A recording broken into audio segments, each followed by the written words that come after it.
Hey everybody, how you doing? Welcome Hey. to Ghost of Saltmarsh. Hi there. Welcome. Yeah.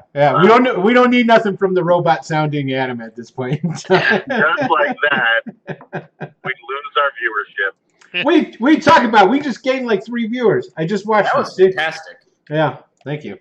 What are you trying to say? Smoking jacket would have put it over the top, but Yeah, what are you trying to say? I'm trying to say your advances are unwanted. Oh, okay. Oh, hi everybody. Welcome to Wicked Studios presents Ghosts of Saltmarsh, episode 2. Thank you everybody for coming on board and tuning in. We that's appreciate two, it. by the way. It is. I had this. We're not starting this again, are we? Yeah. Oh, huh. I totally spaced it. I used to do that. No. Adam. Yeah. I totally should have ran with that. I was like, oh, that's a great idea, Adam. We're going to start doing that every day now. Excellent. But, so this is episode 2. If you cannot tell, we have Adam, who plays the good old Chance Lucas there. He's currently driving in a car, and he is inbound back to his dungeon studio, where then he will join us regularly, which might cause some video problems at that point in time, but and this is how dedicated I am. He's dedicated. He is. I'm taking my life in my hands by talking to you guys and playing some D&D when I should be watching this. Well, so long as you keep your eyes on the road, that's all that matters. Let me put it in. Hey Jay, what's happening? Lord Kasumba in the house. Anna B. Meyer. Hey Anna, how you doing? And I know Frank Creed's creeping around in here somewhere. There he is, right there. Hey Frank, how's it going, man? All right. So as you can see, Michael is not with us tonight. Michael is actually camping with, what do you say, 20 or 40? Is it? I don't know. We'll say 20, 40. Split the difference. It's 60. He's camping with 60 kids. See, I agree. I like the way. Yeah. Yes, he's camping with the Boy Scouts and whatnot, which we kind of all poo-pooed. But then he was like, "All right, guys, just a reminder, I'm not going to be there. I'm going to be busy teaching boys how to throw hatchets, shoot black powdered guns, and then we're going to cook out of a cauldron." And I was like, "Oh, well, when you put it that way, that sounds really cool." It's like, damn, that's why I'm driving. I'm actually driving to the middle of nowhere to go meet up with Michael and hang out. They need a D&D offshoot of Boy Scouts where it's just all like fantasy camping. Dude, that is a badass idea, actually. I would cauldron, but put it all together. I'm an adult, and I would pay for that. I mean, screw them for the kids. How about for me? For adults, they call it LARPing. Oh, there you go. Actually, there it is. Yeah. Someone already invented that. Yeah. We just don't look as cool as we did 10 seconds ago. Right. Was it the beanbag and the lightning bolt? Lightning bolt. Yes, you got it. All right. Well, since we're here, we'll go ahead and start with the introductions. And because Steve has studio quality sound this time round, don't do that. I'm with him until he loses. Yeah, fair. My computer goes crazy on me. So Steve, go ahead and introduce yourself and tell everybody who you're playing. Yes, well, I'm Steve, and I don't know how much people actually were able to understand last time, so I am playing Voda. Shockingly little.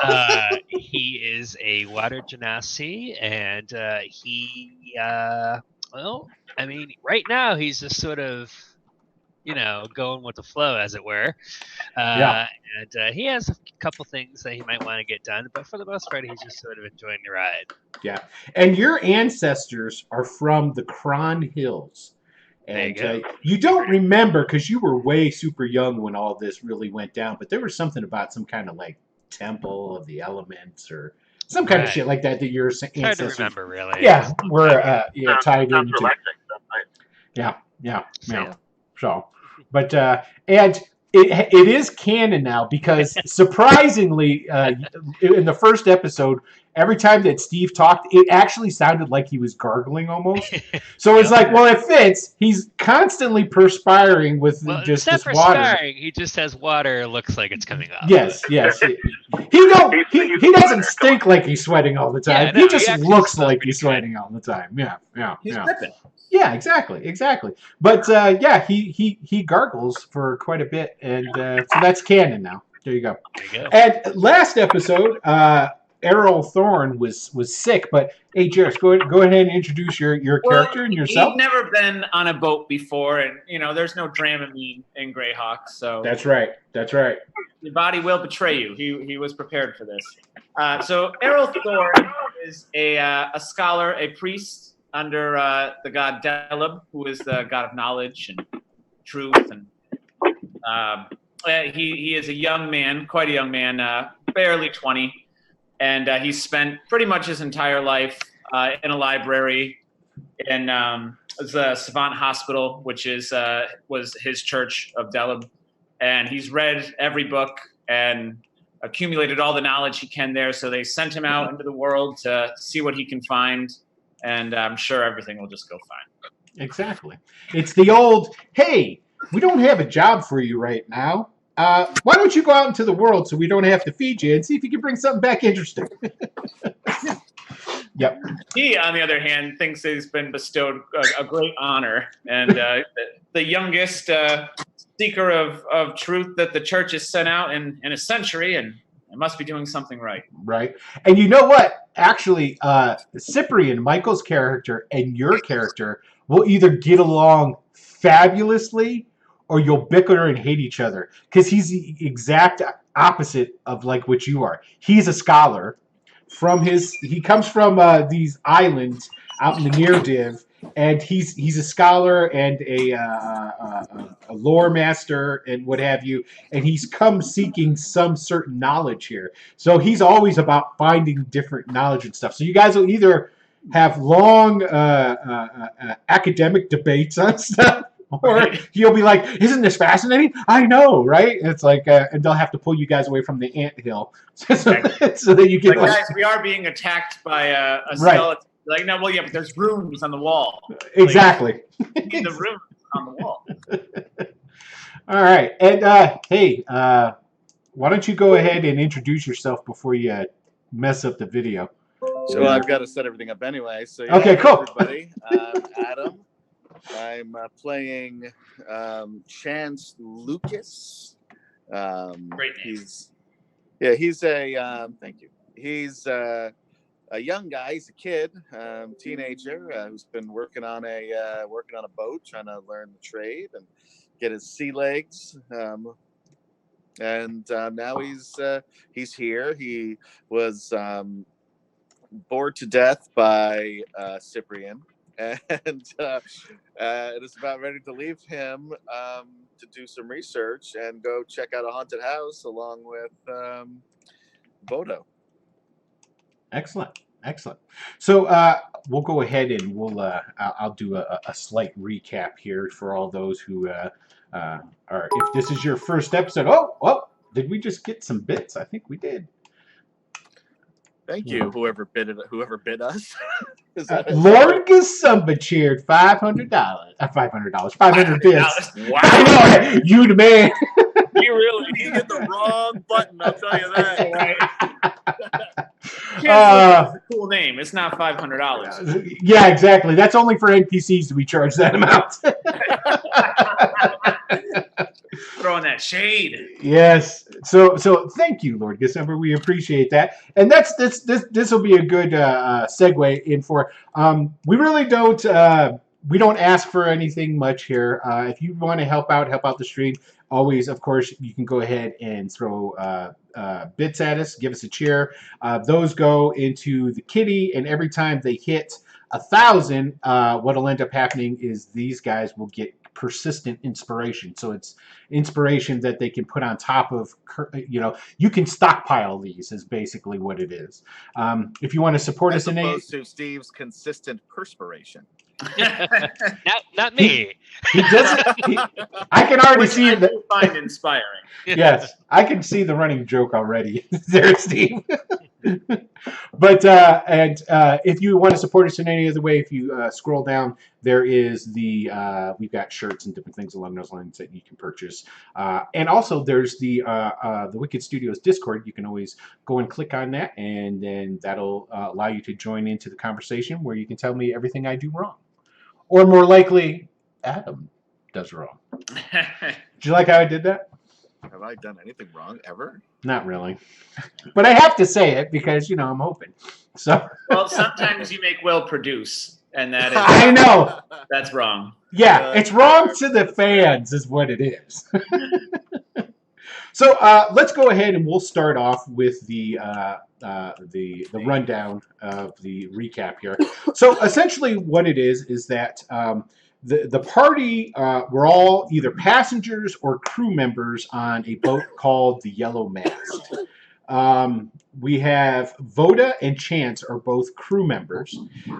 Errol and Cyprian are both passengers. And part of the deal for the passage was, hey, tell you what, I'll give you a real sweet deal on the passage. If something popped up, you could help defend. Well, luckily nothing happened. And you put into Saltmarsh.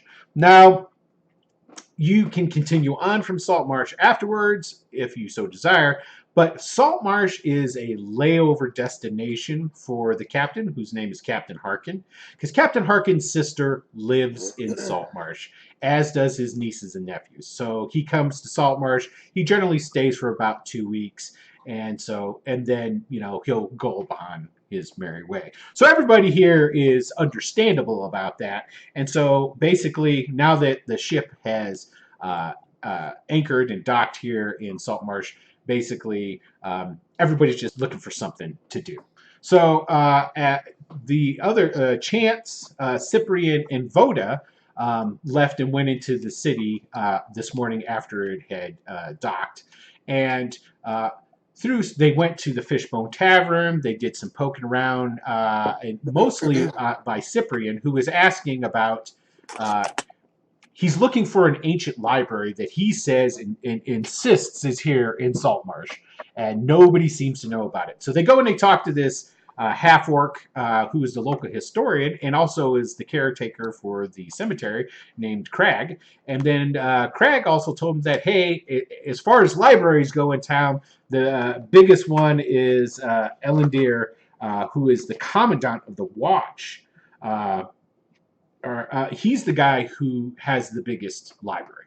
So they went and they met him, and Elendir is taking Cyprian to go and see this library.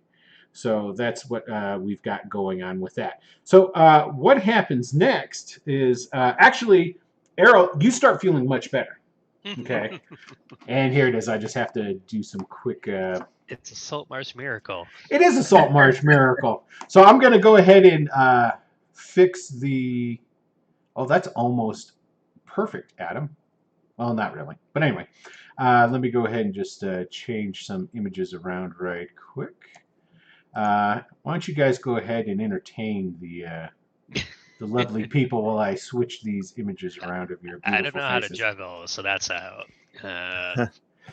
So anyway, guys, check us out tomorrow, Wednesday, for There you Tales of a Savage Land. I forgot all about the Savage Land. RPG. It's where Fred Savage system. and Savage live. They're the emperors. They are.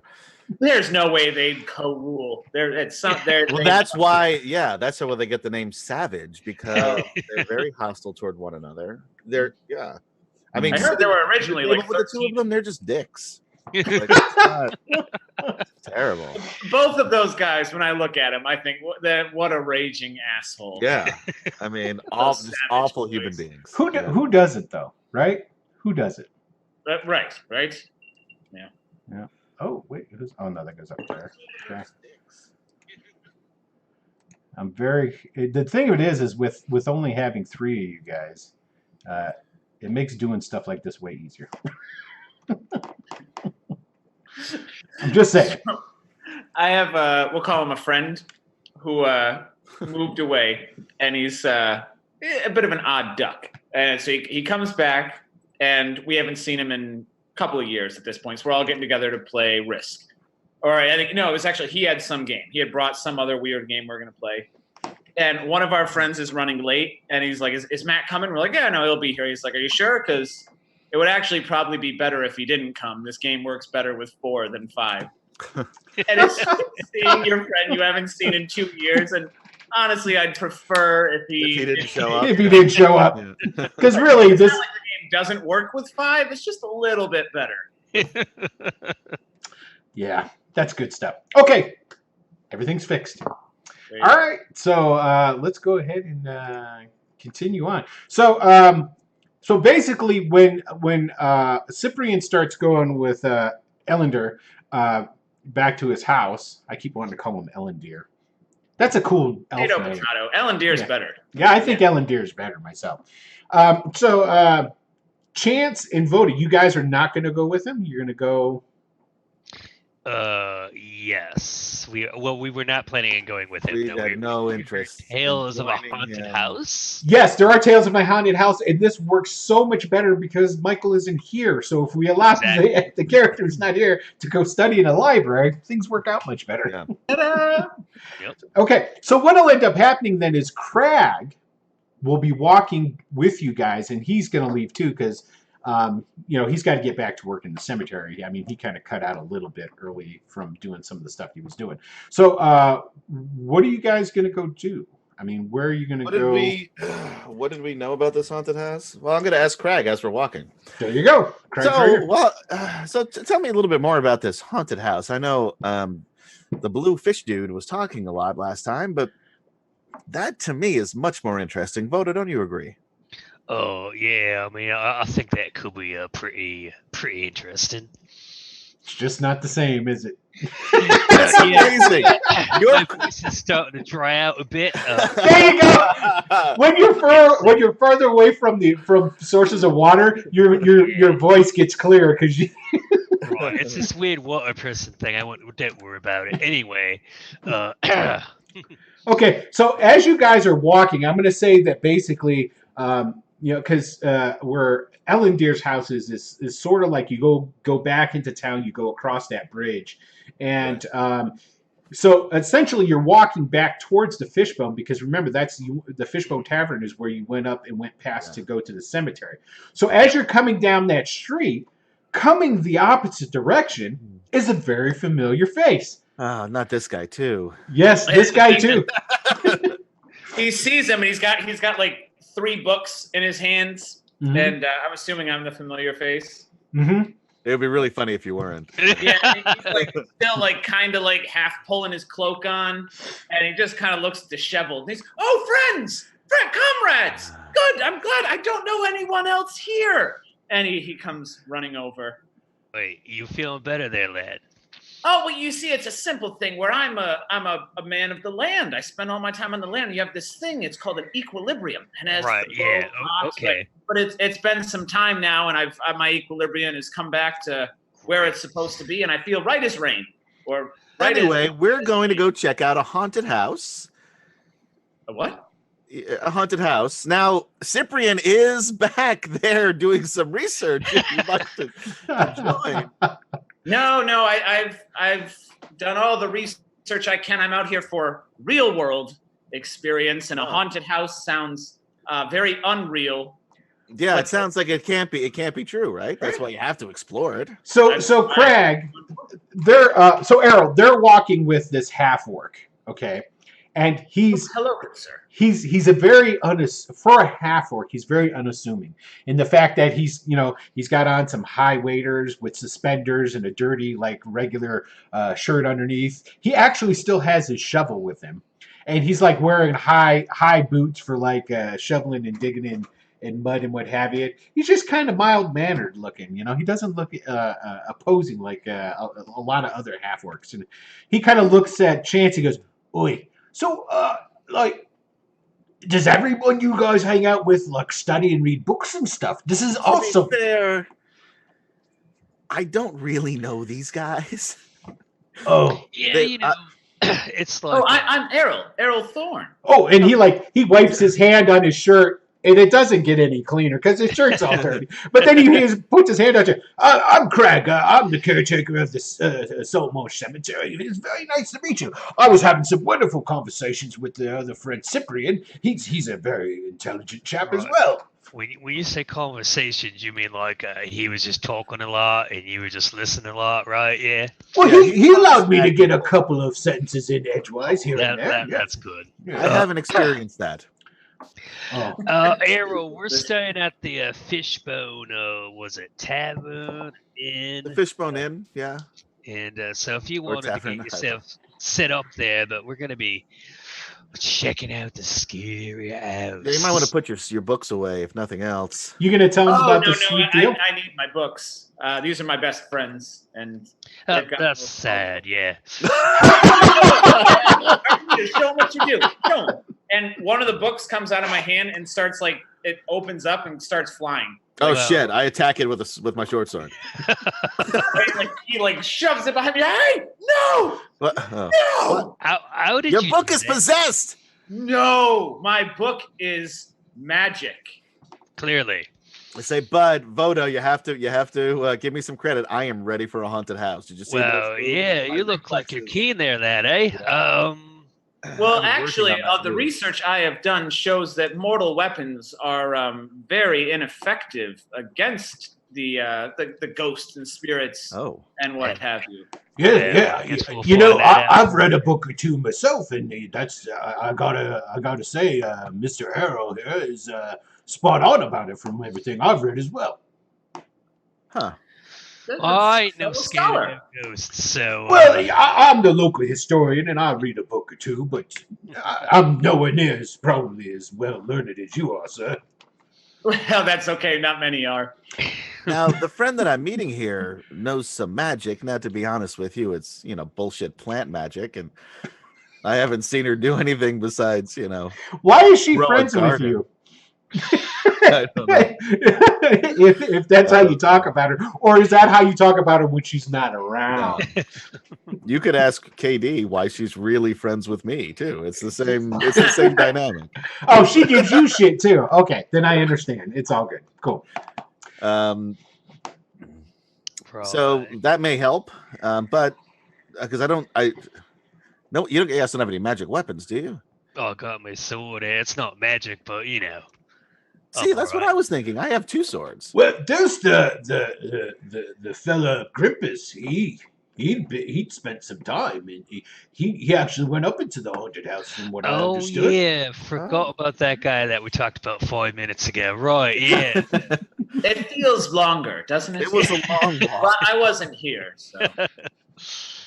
Where can we find Grippus again? It was the Empty Nest or something like that. Yeah, he generally hangs out at the Empty Nest. But I gotta warn you, the Empty Nest is, there's some real right shite folk that go down there. It's not. It doesn't meet the high standards of the Fishbone. Was that so? Oh, yeah. Are there no other inns? That's where you chose to stay. Oh, the Fishbone is great. They have really good food. Their drink prices are reasonable. The staff is very friendly. But I don't trust their judgment because they named their inn the Fishbone. Huh. That they did. Well, if you haven't noticed, there's a bit of a nautical theme here in this town. Yeah, but there's the high tide. There's the cresting wave. Both of those are really good names for. I gotta admit. Well, those I've read them. Those were other people's. I didn't just come up with that. I can't take those as my own. So anyway, the haunted house. Right, but maybe Gryptus first, because why don't we go talk to him? Yeah, in the Empty Nest. Now it is a rough and tumble place. So Errol, I have had combat training, sir. Oh, really? Huh. Look at that. All right. Who would have thunk it? The Church of Delib wouldn't send me out into the world ill-equipped. The church gave you combat. I have to say, I'm learning. Well, not with the fisticuffs, of course not. No. But I can protect myself. Right.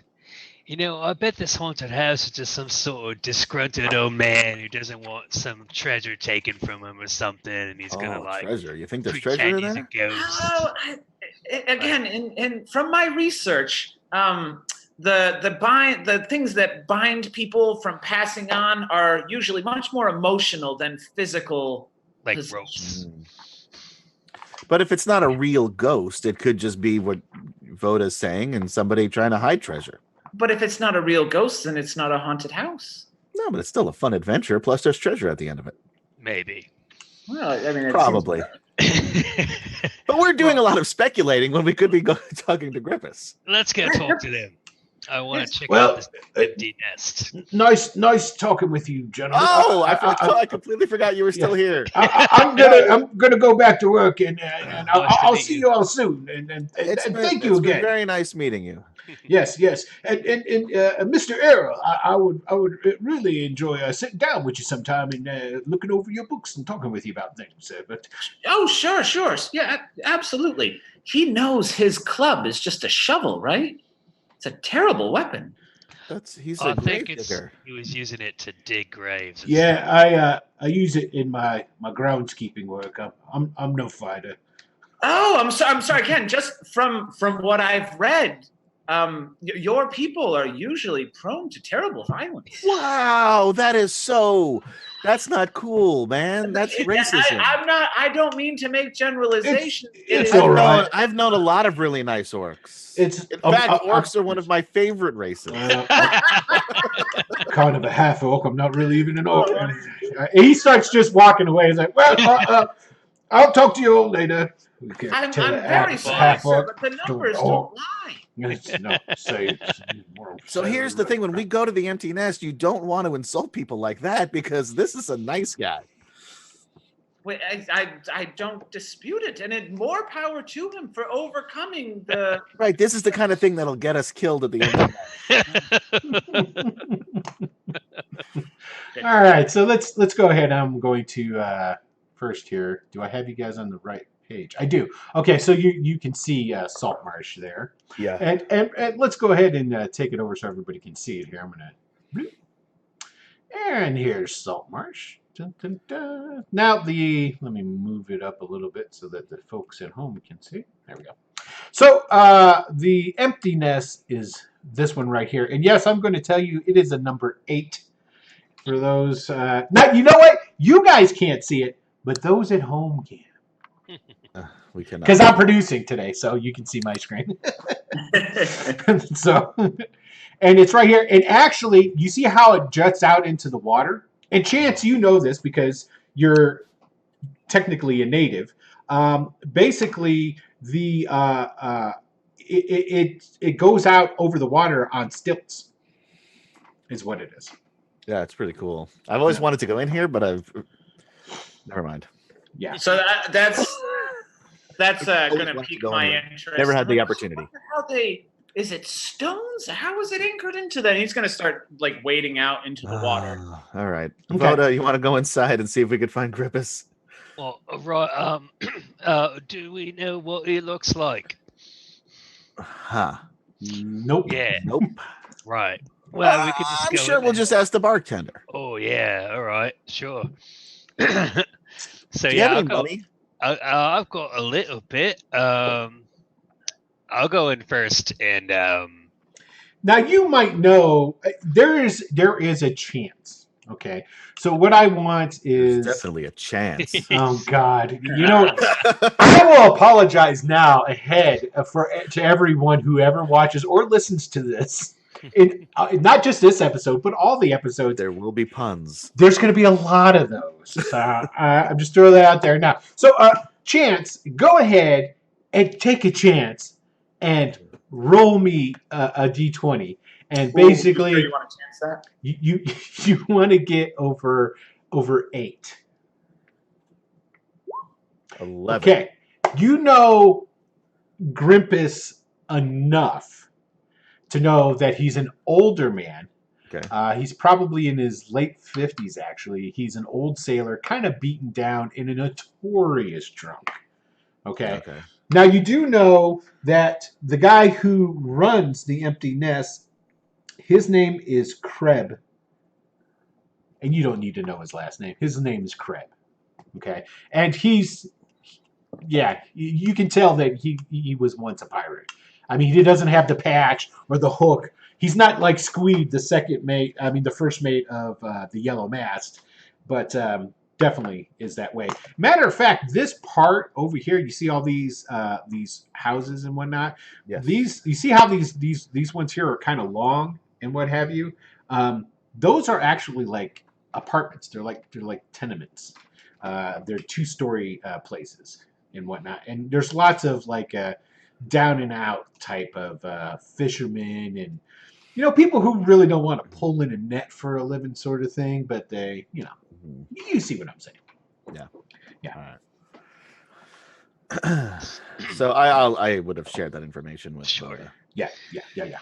I assume Emerald's still trying to figure out how this thing is standing up. So he like wades in because he's like, I can't see anything, and he turns around and we're walking into the establishment. he kind of rushes to catch up. He's sopping wet. All of a sudden, he summons this big wind, and it dries him off a bit, but he's still nice, visibly wet. Yeah, and rushing in after you. Okay, so you guys go in the front door of the Empty Nest, and unlike the Fishbone Tavern when you guys first went in there, because it's getting close to noon. Okay, because it was like 10 o'clock in the morning when you guys first went into the Fishbone. The afternoon crowd would be starting to show up, but this place has quite a few people in it already. There is a thick like layer of smoke that hangs over the entire place. There's windows and but they're all shuttered and closed. Instead of having them open for the springtime air. Great place, good view. Yeah. This is why the tourists don't go here. They go to the Fishbone. Yeah, and you can definitely smell that there's definitely some special kinds of herbs being smoked within this establishment as well. And when the door opens and you guys come walking in, everybody it is sort of like the Old West, except there is no piano being played by anybody, but there was a murmur of talking that goes on, and as people turn and look and see who it is that's coming in, all that murmur dies down. It's not like right away, but it does die down as they start looking at you guys, and then they start like elbowing each other and pointing and they're not being discreet about it. Not like the people at the Fishbone were. Right. They're definitely pointing and what have you. All right. I'll walk up to the bar. I'm assuming there's a bar to walk up to. Yep. And I'll say, hello, can I get a pint of ale? Ooh, now you'd want some ale. What in the world, the 9 hells and everything in between are you, sir? Look at you. Right. You're green. Yeah. Look at your ears. Your ears don't look normal. Wow. They're not, they're normal for me. Fister, get over here. And then, out of the back comes this guy. Okay. He's like a little Weasley guy. He's like maybe, I don't know, 5'3", weighs, I don't know, 80 pounds. He's got the equivalency of a wife beater on and an apron over it. And he's got, hell no, he don't wear no hairnet. You kidding me? So in this place. Yeah, no, he doesn't even. I take that back. The Department of Health busted them a couple of years back. I was forced to wear one. He doesn't even have the apron. I take that back too. So this guy, he's wearing an apron but no pants. There you go. That's it. And you'll notice when he turns to walk away. It's what it keeps. Hairy is he? Yeah, it keeps him cool. He's probably pretty hairy. Let's see. Hold on. We're just gonna do it just for fun. Let's see. The higher, the hairier. Oh, he's like a baby. It's like a baby back there. Smooth. Yeah. Except for the pimples. There's a Brazilian wax place down the street. There you go. There you go. And so he comes out and goes, yeah. That's all he says. Yeah. So, you what's a wee bit of ale, of course. That Yeah, please. Thank you. 1 gold piece.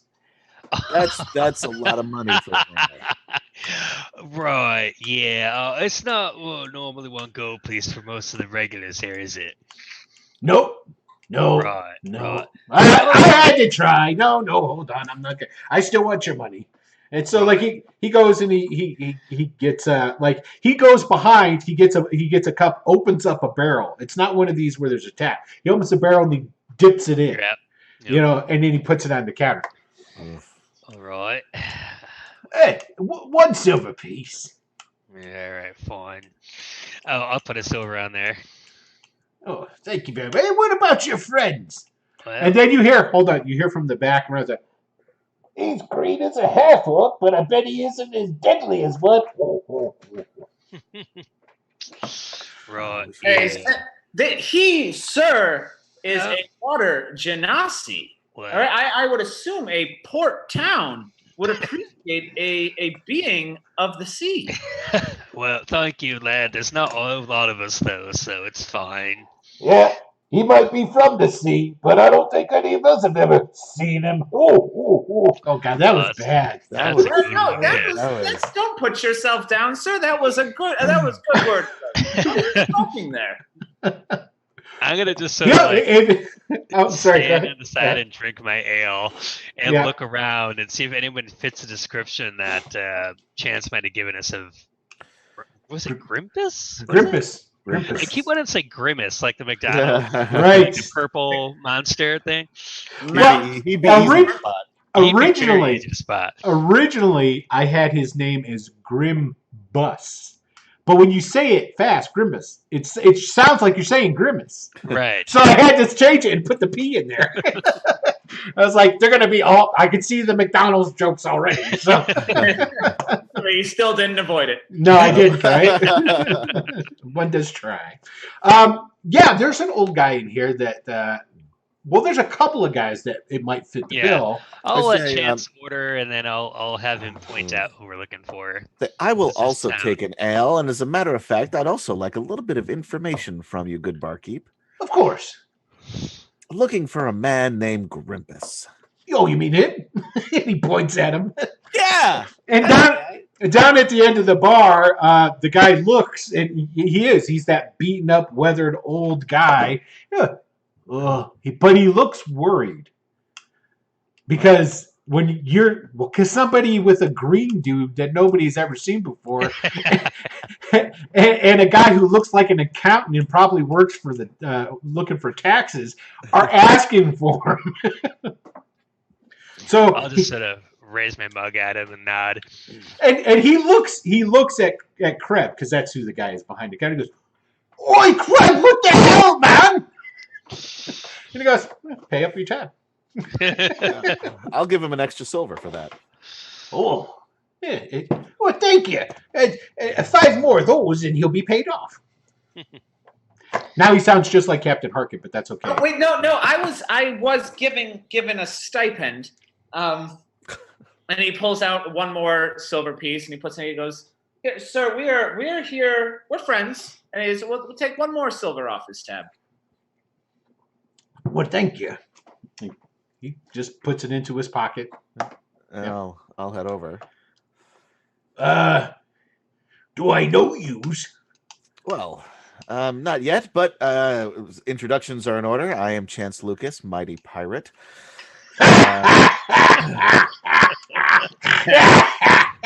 Oh, yeah, you slay him dead with that one, do you? I mean, I'm working on it. Yeah. How many pubes you got, son? That's not a question. First of all, I've never counted. And he slaps Boda in the arm like, "Ain't that funny?" Right, it's some good humor there. Because he's young. He's very, very young. Yeah. The one with the books is sharp. Yeah. Don't encourage.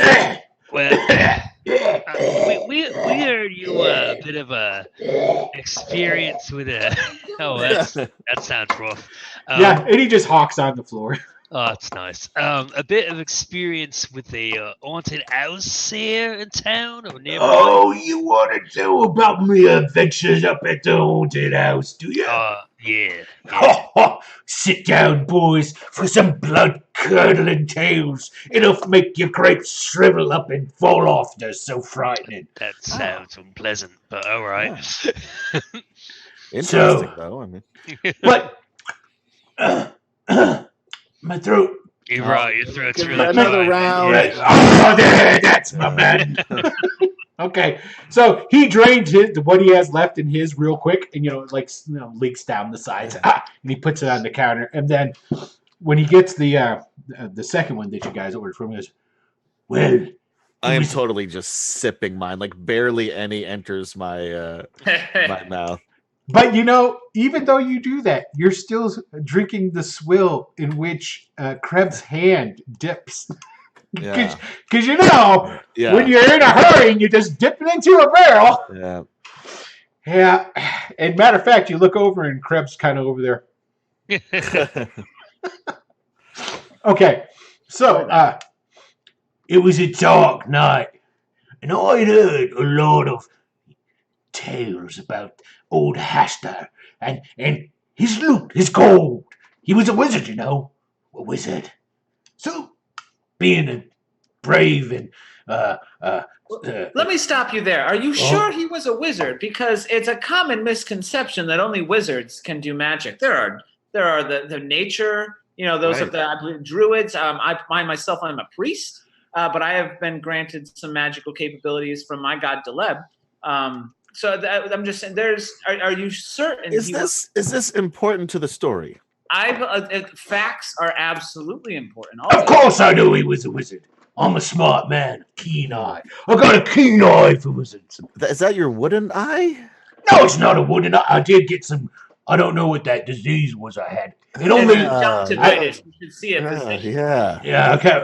It's pretty bad. Yeah. The doc said he could give me some medicine, but well, I'm not going to spend money on medicine. Anyway, where was I at? Oh yeah. I don't know. So Caster's gold. Well, yeah, so I go up there. Of course, I wait for night, right? Because I'm not going to go up there during the day. It's not as dangerous, I'm making my way up there. Got me trusty dagger with me. And he looks for her, and he finds a little, it's like a letter opener almost. And he gets it out and goes, I have my knife with me. I'll go creeping up there. It's a dilapidated place, falling down, been there for centuries. And going up, I hear them crawling inside and wailing, and the spectral lights going in front of the windows. It was terrible. Didn't keep me out, though. I went in there. And first thing, as soon as I crossed the door, these goblins come running at me. I stab them dead. Why are there goblins in a haunted house? Well, ghosts and goblins. You've heard of it before. Am I buying this? Hold on. I don't know. Does somebody want to give an insight check on this dude? No, not me. I'm fascinated. Essentially, you could, I picture Chance being like, yeah, this is everything I wanted to hear. I'm just sipping my ale, all right, sure. All right, give us a little insight check there, Errol, and we'll see. I'm trying. I'm having rolled 20 issues. Let's see. Keep telling your tale, and I'll get it up when I get it up. Fine. I'll do it. Yeah, that's what she said. Here, I'll roll it. Oh, that's Chance. Wow. We don't want this to is know like that. a crying game episode now. If she said that. And let me go ahead and I'll go ahead and I'll roll for you here. All right, thank you. Yeah. Insight. Oh, you got a great insight, dude. Well, yeah. Okay. I'm very wise for my years. Yeah. So this is. I read in a book how to tell facial cues and. Yes. Okay, so for a fact he's blowing smoke, but there is something like an underlying familiarity. Just like all good lies, he's obviously basing it out of truth. Sure. I mean, with a 22, you can definitely discern this. You don't know which parts of what he's saying is bullshit, but there's plenty of bullshit in the story. Sure. Okay. Then after I killed the goblins, I went from each room one by one, and looking for that treasure. Did And you find it? no, I didn't. Because as I was getting ready to go downstairs, after I had slew many goblins and ghosts, what do I hear but the wailing? The wailing! That's a good question because I was thinking about that too. We only have regular weapons. Do regular weapons kill ghosts? This does. Can't have it though. It's me trusted Betsy. It's the best dagger I ever had. Is that a dagger? It is! It doesn't need to be big. It's how you use it. Right. What's happening here tonight? Again. Anyway, so he's like, Might you say it's the motion of the ocean? well, of course it is. I used to be a pirate. I can tell. Yeah. Then I got the, what'd you call this again, son? Conjunctivitis. Yeah, when I got the itis, once you get that itis in you, it's all down here from there. But anyway, so I was going downstairs, and what comes screaming up out of the bottom but old Betsy Blackheart herself, the scourge of... Isn't that the name of your dagger? Coincidence. Well, Yeah. Did you name the dagger after the apparition? I can't help it that they have the same names. That's true. Sometimes it does happen. Betsy is quite a common name. But Betsy Blackheart, that's the name of the coast. She's a terror of the sea around here. She's got a siren song that gets sailors to swim out and drown themselves just so they can be with her. So I ran away. I had to cover my ears, and even with that, I was driven insane for 1 whole week. Just one, this was recently? Well, not really. 4 days ago? No, that's more like that. And you hear back from somebody yells, somebody heckles from out there. Yeah, he came back with a load full of shit about a year in his britches as well as his mouth. Don't listen to them, Grimpus. Well. You sound like quite the brave warrior. Oh, I am. But you ran away from the apparition. Betsy Blackhawk can't be beat. Otherwise, Not with that dagger. Good. Maybe it's because of the He same puts his name. dagger away and he goes, I think I don't have anything else to say. No, I mean, here, take my drink. All right. So he takes your drink, starts drinking your drink. Right, well, you've been very helpful. Thank you for your tale. My blood is quite curdled right now. Wait, what? Do you know anything about Betsy Blackhawk? How long has she been haunting this? Blackheart, heart in there your must be chest, legends. heart. Well, yeah, there's all kinds. Right, Blackheart, yes. Yeah. Was she the wizard? There must be a legend, whether it be urban No, or variety. Hashter was the wizard. And you know that too, because remember when you guys were talking with, well, you probably zoned out. Voda, though, I'm sure probably caught it. When you guys were talking with Crag, because Cyprian is looking for an old library. Like His best bet was the place that the wizard used to live. And Crag had said, well, there's only a couple of places around here where there's really old stuff. There's stuff on the Standing Stone Isles. There's this Xenopus's tower. And he told you the story about, well over 50 years ago, these two wizards moved to Saltmarsh. And they put up this tower, and the tower that they put up was in an old Sul graveyard. Because remember, and he also told you that it's a legend that Saltmarsh, before it was settled by the current people, there used to be Sulian refugees that were here before the migrations even started. They were people running from the evilness that was the Sul Imperium, and they had lived here for a little bit. So, and he said that those two wizards lived together. They had a fight, a spat. They broke up. One moved, and he built this mansion further up the coast. Yeah, I'm pretty excited to check this out. Actually, I say we go check it out. Yeah, maybe we'll just send. Well, the other guy, Cyprian, he knew where we were going, so. Yeah. Well, he knows where the boat is too. I mean, the yellow mast is docked right. here. It's going to be here for a while. Well, he knew that we were going to go check out the haunted house. He doesn't know where. Yeah, you guys had said that too. Yeah. Yeah, he has no idea anything about it, but that's not my problem. Right. So as you guys start, are you guys going to leave then? Yeah. I'm cool to leave. I kind of want to get this Yeah. thing checked out.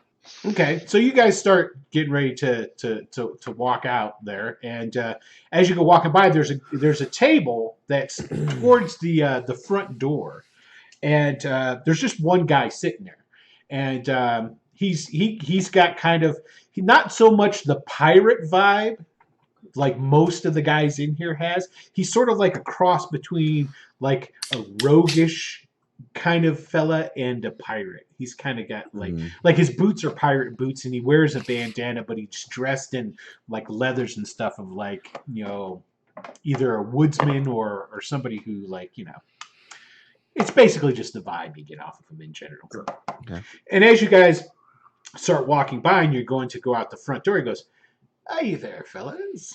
Hello. You going out to that haunted house there, huh? Yup. Yeah, you need a guide. You need someone to take you up the course, show you where it's at. I could do that for you. I can also, I'm pretty good when it comes to a tight spot, and, well, I've heard there's riches in there, and I wouldn't mind having a cut myself." I mean, I already split What? this 3 ways. Well, why haven't you gone up there before if you're so tight spot good? Well, I'm not going to go up there just myself. Can't really find any people around here willing to go up, especially after all the myths about Betsy Blackheart being up there. I mean, Grimpus didn't do me no favors when it comes to trying to find some people to go up with me. But y'all look like a stout bunch. What's your name? Ned. Hold on. Ned? I have to look at his last name. Niederlander? No, Ned. Ned Shakeshaft. How you doing? And he holds out his hand. Pleasure to meet you, Ned. I'm going to roll an insight check on that guy's name. What, do you see if he's lying to you about his name? All right, go ahead. My insight's -1. 2. I think he's lying. Yeah. You're like, hey, that's a cool name. Shakeshaft? Yeah. That's where I like to go to get me French fries and Shakeshaft. I'll shake his hand. I think Which quite the my hand, by the way, it feels dry. My hand does not feel wet. Yeah, because you always do this before you go and you shake somebody's hand. It's like a snake. You'd expect it to be slimy. Yeah. That's a really good way of saying how he looks, but yet he's still wet.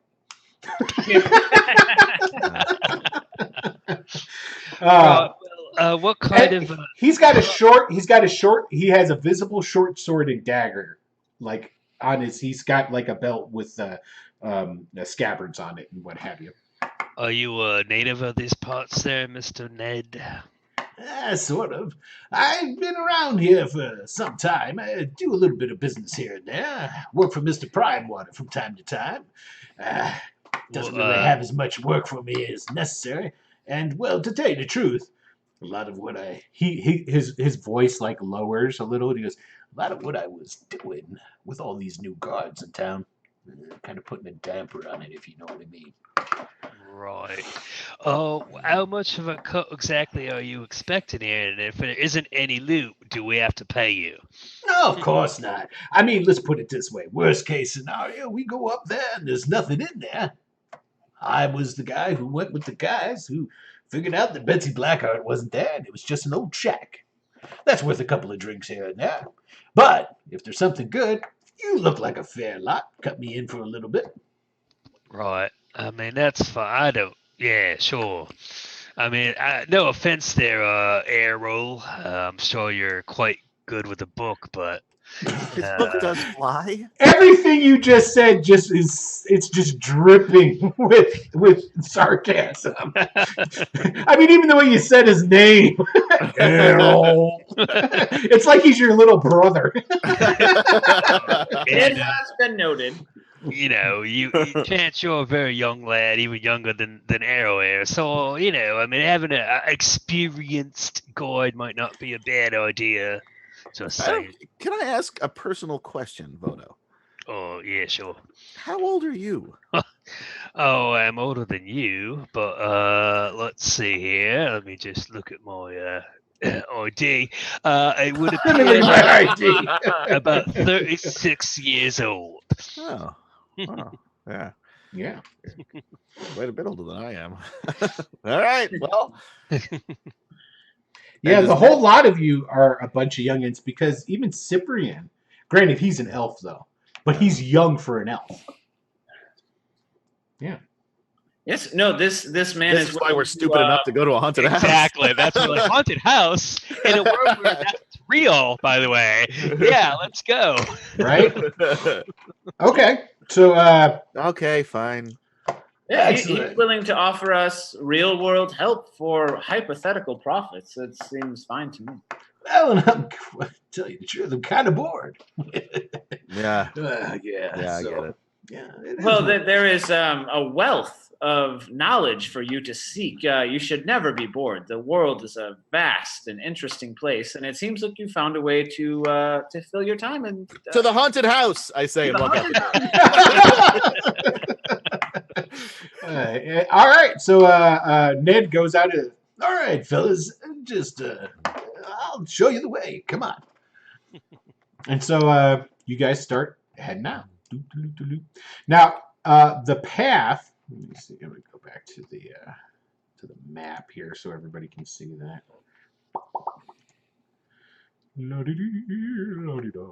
Okay, so let me.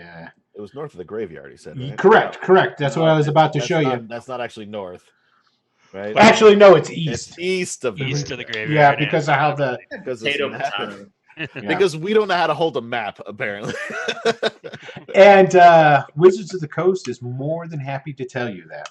So Wizards of the Coast, if you would like to be a sponsor, we would love to have What you. are they more than happy to tell us? Well, I missed what you said. that we don't know how to hold the map. Got it. Okay. Always hold the map up. It's like the GPS. You always want the car facing up. I picture you having the map now, and this guy just taking it and turning it sideways. Like, Yeah, right.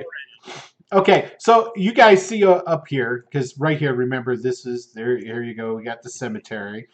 This is Procan's temple. Okay, Right. That's the sea god's temple thing right there.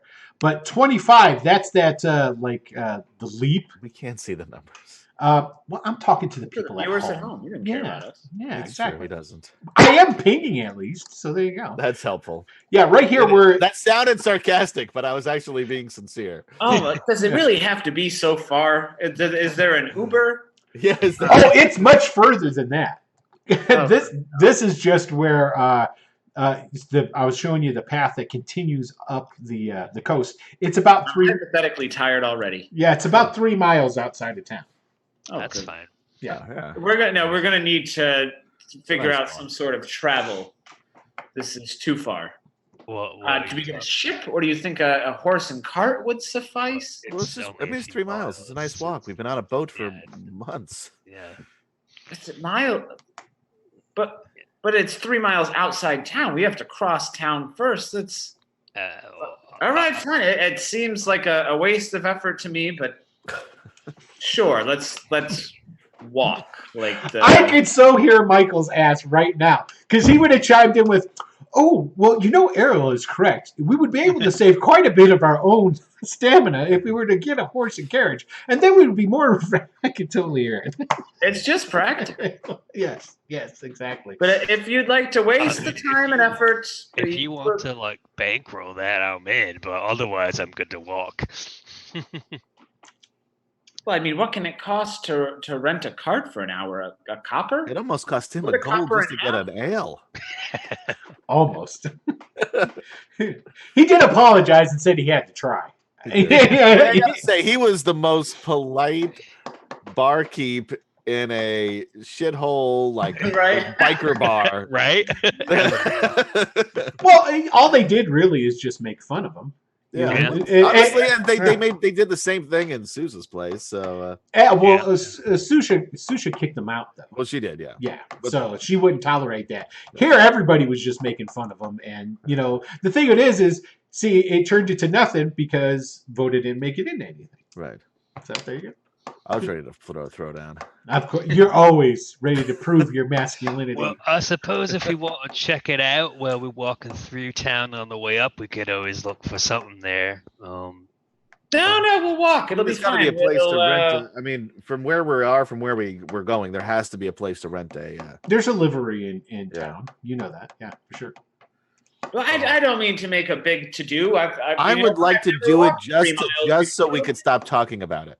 Yes, let's do it. It's a new experience, as I'm here to experience new things. I got to put so Chance. Do you honestly think that it's going to stop once you find the guy who rents you the thing? It's going to lead into a whole nother thing about. Well, I don't see why you want to charge that much. I don't think that far ahead. All my records. I think about the here and now. That's true. You are a teenager. Yeah. Of course. Yeah, exactly.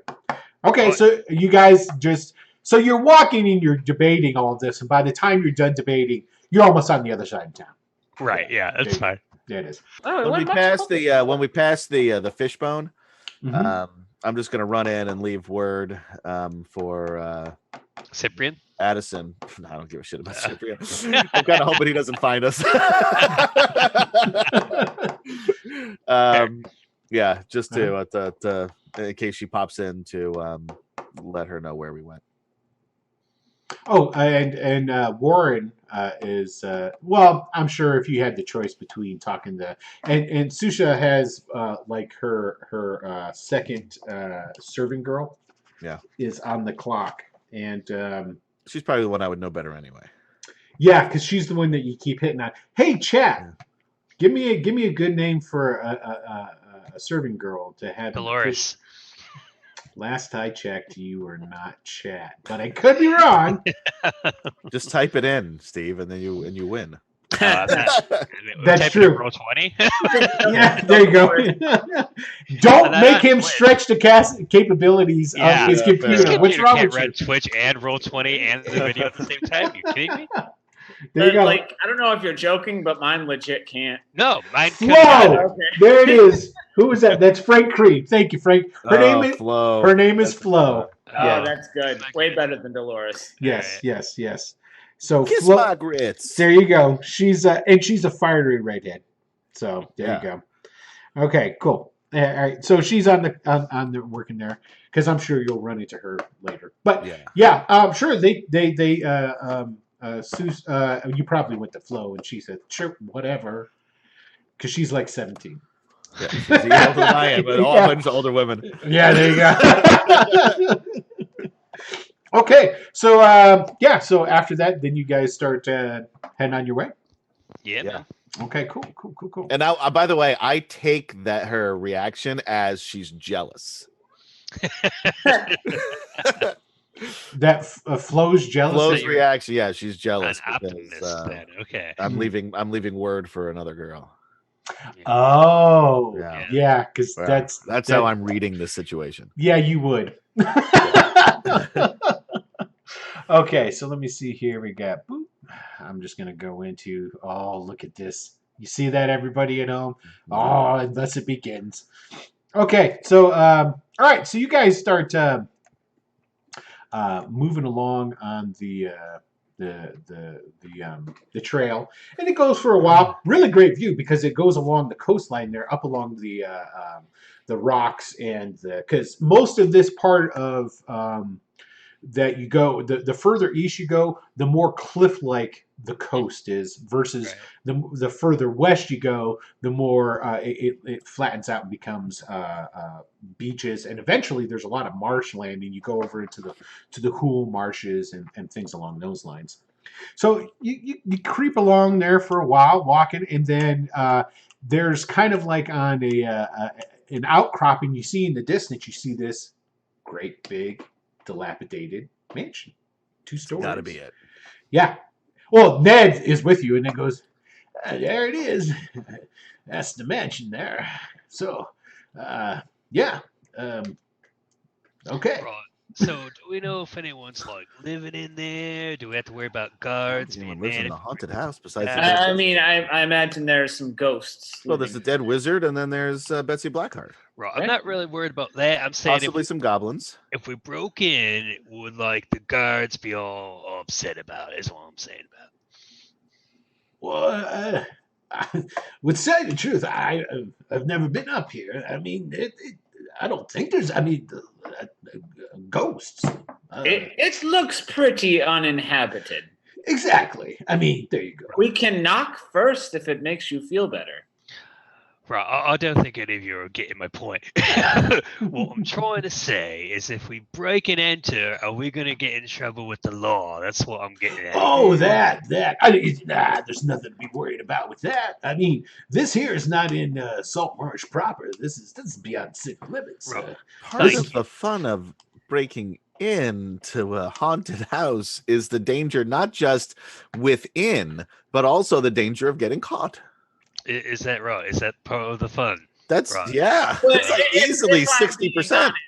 Right. The if I get into any trouble, the church will most likely take care of it for me. So the risk Oh, here that's is nice. quite low. And because I'm so incredibly old school, I don't use Fog of War. So hold on a second. I gotta.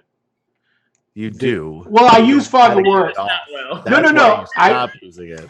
You're Okay. making it seem like you're just, oh well, you know, I'm a pencil Go ahead. type of guy. It's because you can't figure it out. That's the Need I remind you what happened to your first character? yeah.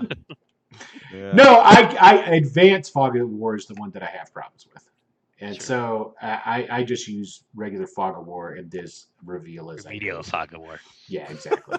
So It's more of a mist of war. yes, okay. So what? Yeah, exactly. All right, here you go, guys. I'm going to take it over onto the map. And, I gotta take it down a little bit more. I know. Hold on, I'm getting there. There's an awful lot of maps with this pack. Is that the yellow mat at the yellow mast? That's a pretty good goatee for a 16-year-old chance there. Yeah. It's Yeah. glued on. It's Okay. art. It's yeah. You guys see it there, right? I see a bunch of one black. sec. Let me Okay. look. I'm gonna zoom Scroll out all down. the way. Scroll down. I always see I'm black. zoomed out all the way, and I only see black. Okay, Which, hold on. by the way, Wait, proves my point. hold on. All that means is I got to go in. I turned off the advanced Fog of War in one part, but obviously I got to go into the map itself and delete it out. Do. Because I'm an old school guy and I don't really like all the. I like to do things the old way. Theater of the mind. I'm just gonna. How about that? How about that? No. Okay, hold on. no. Hold on. Still looks like a solid black screen to me. Okay, hold on. I'm holding. Did that reveal you anything? no. No, come on. I wish the people. You know would what? Maybe now would be a good time to take our break while you try to figure Yes, a little early, exactly. Yeah, here. Okay. Good idea, Jairus. All right, hold on a second. Let me move you guys off there so you can't see what I'm messing with. Here, take a look at the boat. Ooh, that's a boat. Not a That's a boat. boat. Flippy All right, everybody. We normally take our break in just a little bit, but so I can actually get the map correct so they don't see everything. We're going to go ahead and take a short break right now. Let me get to... Now I don't have to hold my bladder for the next 10 minutes. Right? That's always good. All right, so we will be back shortly. So go ahead and refresh your beverages, get your snackages on. You didn't think I was going to say it, did There you? it is. I've missed it. Go to the restroom, do what you need to do, and we will be back momentarily. Just don't do them at the same time because that's gross. Don't tell people what to do. No, I'm really. I am. Yes. Wash your hands before you eat, folks. Okay, we're out.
Okay. Look at me. Look at the camera. And everybody, we have Chance Lucas has his fierce guard dog my with him. mastiff. Hellhound. Yeah.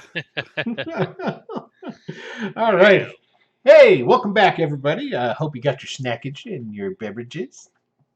I forgot the snackages. Damn it. Yeah, see? You got it twice there, Adam. Did you see that? That was great. Yeah. That's just for you. You took sir. us off of mute, I'm assuming. Yeah, I did. I took us off mute actually before we even went in. Because that's just the kind of guy that I am. Forgot the snackages. Dun dun dun. Okay. Yep, I double checked you, but you're right. You took us off. I know I'm right.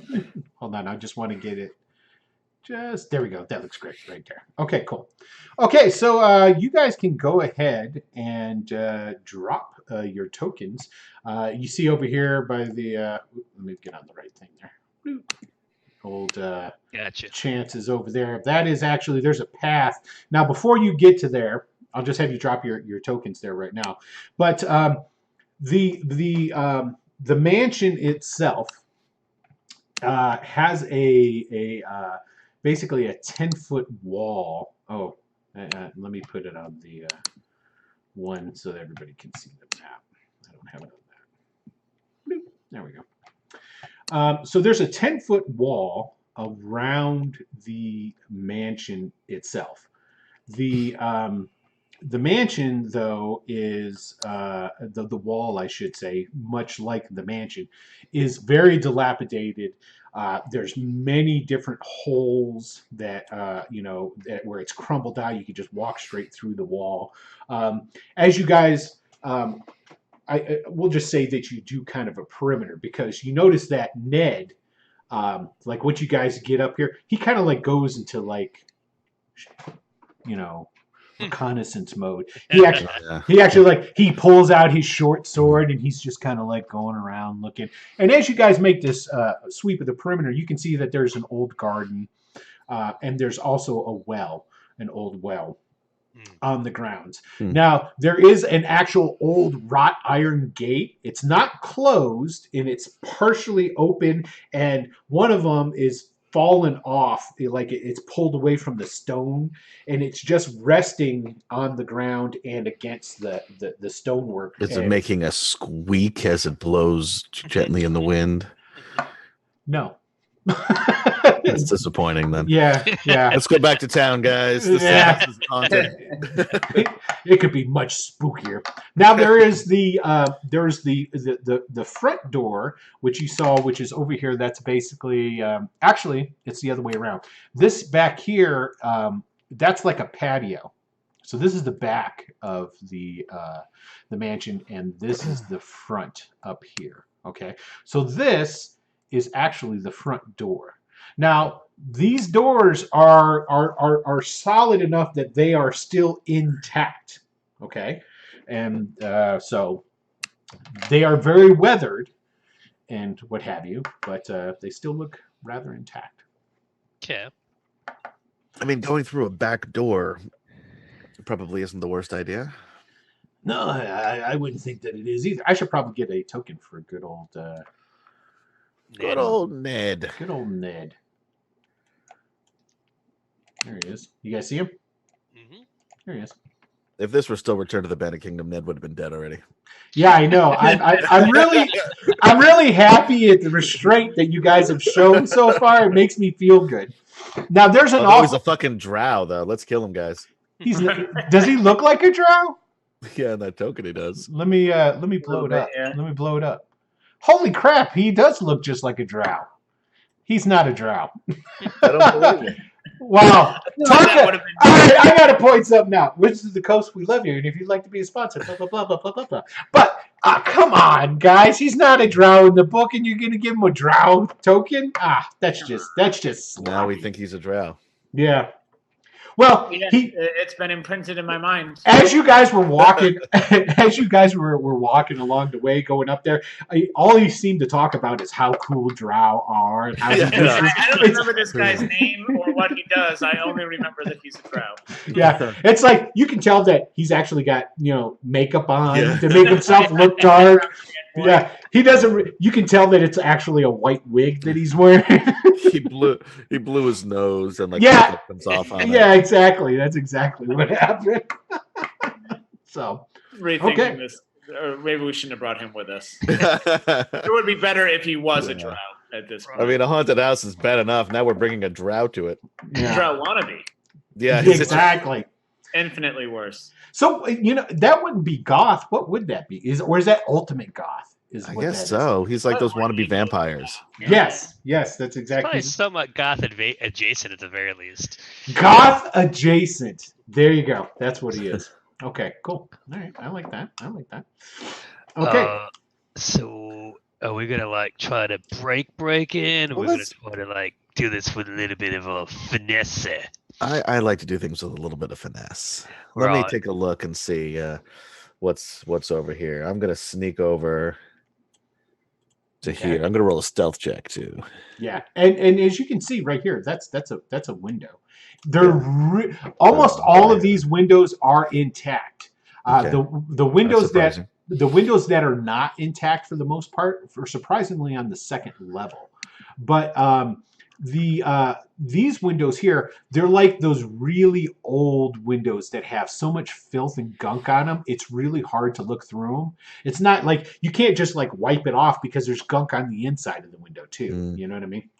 So looking through the window doesn't help me, is what you're saying. Well, you can give me a perception check, and depending on how well you do, sure, why not? Nice. Okay, so 18. I'll basically allow you to see a little bit of something, and I will go ahead and tell you what you see in there. Okay, so I'm pretty sure. And I'm not like I'm ducked down, just sort of eyes over the right. window frame type thing.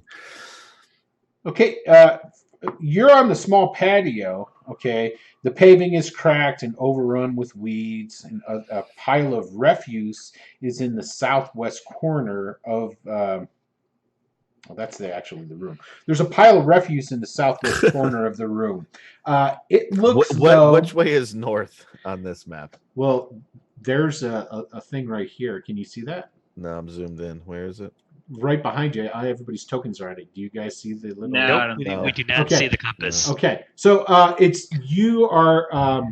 It is set up correct. North is north. north on is this. up. North, Yes. yes. Got it, North okay. is up. Yeah. Mhm. So, and basically, So The- pile of shit in the southwest corner. yeah, and it is basically just it's pretty bare. There's nothing really in the room. You can see that the floorboards are all warped in some places and uneven. Yeah, it's probably roof damage, I imagine. Possibly. All right, I'm gonna Stumbling. sneak over here and see if the door is locked. Wait! I'm gonna do an investigation check. Okay. Check for any traps or anything. Well, my investigation could be a lot better. I can tell you that. 12. It doesn't appear to be. It just appears to be weathered and a little swollen in the jam. Not like impossible to pull open, but definitely because it's just pretty much there's a handle and there's a thumb depressor and there is a lock on it, but it doesn't appear to even be locked. All right, I am going to slowly and carefully open the door. Okay, you. It's kind of Voda. It's stuck. And then you are able to. You can still pull with your strength. You're able to pull it open. I don't see that. Do you know what my strength is, dude? Right? It's 10. No. Okay, so it's stuck. Actually, go ahead and give me a strength check. We'll see. Just straight up strength. Yeah, straight up strength check. Let's see what happens with you here, because you are kind of a weakling. Yeah, 5. you can't open it. And the thing of it is you go and you try it, and because you're such a wuss when it comes to stuff like this, you're like, oh, it's stuck. No, I put my foot on the door jamb. I'm trying to. Just for show. It just doesn't matter. Right. Here, would you like me to try and move that a bit for you? If you wouldn't mind, it's a little stuck. Right. So yeah, it's humid here. Right. Yeah, the door is a little warped. There's So no I'll way try to to- open it. I don't. We should I'll try probably to go open it around to up. the front. Do I need to roll for this, Will, or am I pretty much going to get it? What's your strength? 15. Go ahead and give me a roll. Because we've already Alright. established that it is kind of stuck. Just pure strength. Mhm. You rip it off the hinges. You go, no, even better. This is what happens. So, like, Chance comes up the door, he's like, yanking on, he puts his foot on it. He's like, Voda, it's stuck. And he backs away, and Voda walks up and just goes, all right. It just opens straight up, and he goes, Right. Yeah. You probably loosened it for me. Yeah, I was gonna say I loosened. Right. Anyway, let's. Errol snaps his fingers. He's Archimedes. Make note of that. And the book opens, and the quill just starts like jotting things down. If only I were looking in that direction. I'm gonna walk it over here. I gotta say, that's a mighty cool thing you got there, man. Hey, Yeah. Drow man, shush. We're sneaking into a haunted house. He's like, do you really think I look like a drow? This lighting. You didn't in the bar, but now in the moonlight, you really do. Well, Moonlight, it's it's during the day. like, it's like 1 in the afternoon or something. Well, it took you probably an hour to walk up here Right. and whatnot, So, so it's yeah. probably 1 o'clock. There you go. Yeah. All right. Errol's going to inspect the room. Okay. Go ahead and we'll explain inspect. What are you looking for? Just anything or just like Anything out of place of interest. The refuse would be of interest to him. Oof, that's garbage. Secret passageways. investigation? What is this here? Is this a fireplace, Will, or Yes. what's that? Okay. Yes, this is an old fireplace. Is there any furniture in this room? No, there's absolutely no furniture. You are basically you look at basically it's just like what I described. However, when you're able to look at the pile of refuse, it looks pretty much like there's a lot of. You think possibly it was a rodent's nest at one time because it's like lots of old paint peelings and pieces of wood and like rags and just different garbage. Okay, and it's small. It's not. It was nothing. Yeah, there's nothing really. It's not so big that something's going to jump out and go. Whoa! Right. It's not like, okay, there's a bear in this house somewhere. Yeah, it's nothing like that at all. Something bear-sized. Yeah, All right. and there is a door right here. I'm gonna take a poke around the fireplace and see if there's anything like any remnants of And I'm gonna peek down the wood or hallway. paper or anything like that. Or if there's a door, it's closed. There's a door. Is it open? Yep, there's a closed door there. And this door, of course, is in much better condition than Right, then the outside one, yeah. correct. All right. Well, I'm gonna investigate this one for traps. Okay, I would assume it's a thick layer of dust over everything. 13. pretty much. Yes. Okay. It doesn't appear to be trapped at all. Are there Alright. any like pokers try or and see if anything it's near the locked. fireplace? Well, No pokers, and it doesn't appear like there's been any kind of fire in this for a while because there's quite a bit of refuge and dry leaves and what have you Yes. that has come down through the okay, chimney. cool. Yeah. Okay, and no, it does not appear to be locked at all. So you're gonna go ahead and open it. Yes. Are Okay. you sure you want to open that first there? I mean, do you want me to wait? No, I mean, why don't I go in? I'm a bit, more seasoned than you all are. I mean, He just called Hey. you a wuss. is yeah, what I know. he did. I don't let him. I'll let open the door. All right, your choice, man. Okay. Myself right here in between you and the door. So That's fine. Let me. It's okay, Chan. My research has indicated that people who feel the need to put others down or overcompensate. Oh no, I'm It's trying to really be nice, but if there you is- want to take the lead in this spooky house, go for it. That's fine. It's okay, Voda. Whoever hurts you, they can't hurt you anymore. Okay. I like that. Okay, cool. Although So we don't know that. that's true. That is true. I'm just trying Yeah, to be supportive. he does have a very deep, dark past, but we won't go into that. Mhm. Okay, so that's Oh, basically well, that's kind of the point, right? right there. Yep, and there's again, you got another door. And So do we another check the? What do you think? Check the doors here or go into the main hall? No, of course we check every door. All right, I'll investigate this door for traps. door? Go ahead. I'll aid him. Excellent. Okay. Oh, that's really helpful because Yeah, 15. It was helpful. Yeah, it was very much. Holy crap! You got a big old bonus to your investigate. Oh, what? Oh no. Okay, never mind. It was just a straight 9 that you rolled. Okay. I don't have. It would have been red if it was a fumble. Okay, so yeah, it appears fine. It's not like these doors all have doorknobs on them, but actually this one does have a lock on it. It does have a keyhole. Is it locked? No, it is not, because when you actually try the doorknob, it opens fine. All right, I'm gonna open this door confidently as well, Voda. All right, let's show what we got going on here. And I die. Make a dexterity saving throw for me, please. Although, Really? No, I'm just joking. Because I'm good at those. That's the door that you thought was stuck. It might not be a toughness thing. You may just think you can't open doors. Roll. There's got to be a name for it. Yeah, I can't. If somebody in chat wants to look up what the phobia of doors is. Okay, so there's actually, I have box text for you gentlemen here. This room once was a room or a writing room or study. Against the wall, under the windows, sits a large wooden writing desk, partially broken and riddled with damp rot. There are 3 drawers in each of the desks, and of course, it's the box text, and a large central drawer. The latter is closed, but the other drawers are all open, and 2 of them have been broken open forcibly. Wow, somebody's looking for the treasure. This is the wizard's study. Mm-hmm. Well, yes, obviously this is the wizard's study. Errol would walk over to the desk and he kind of like. Entomophobia is the fear of doors. Thank you, Lee Kim. Entomophobia, really? Wow, cool. Hey, Lee Kim, I didn't see you pop in, man. How's it going? I guess if I read the. Is this a chair or what is this? Probably another fireplace. That's another fireplace. It's just a small fireplace. Mm-hmm.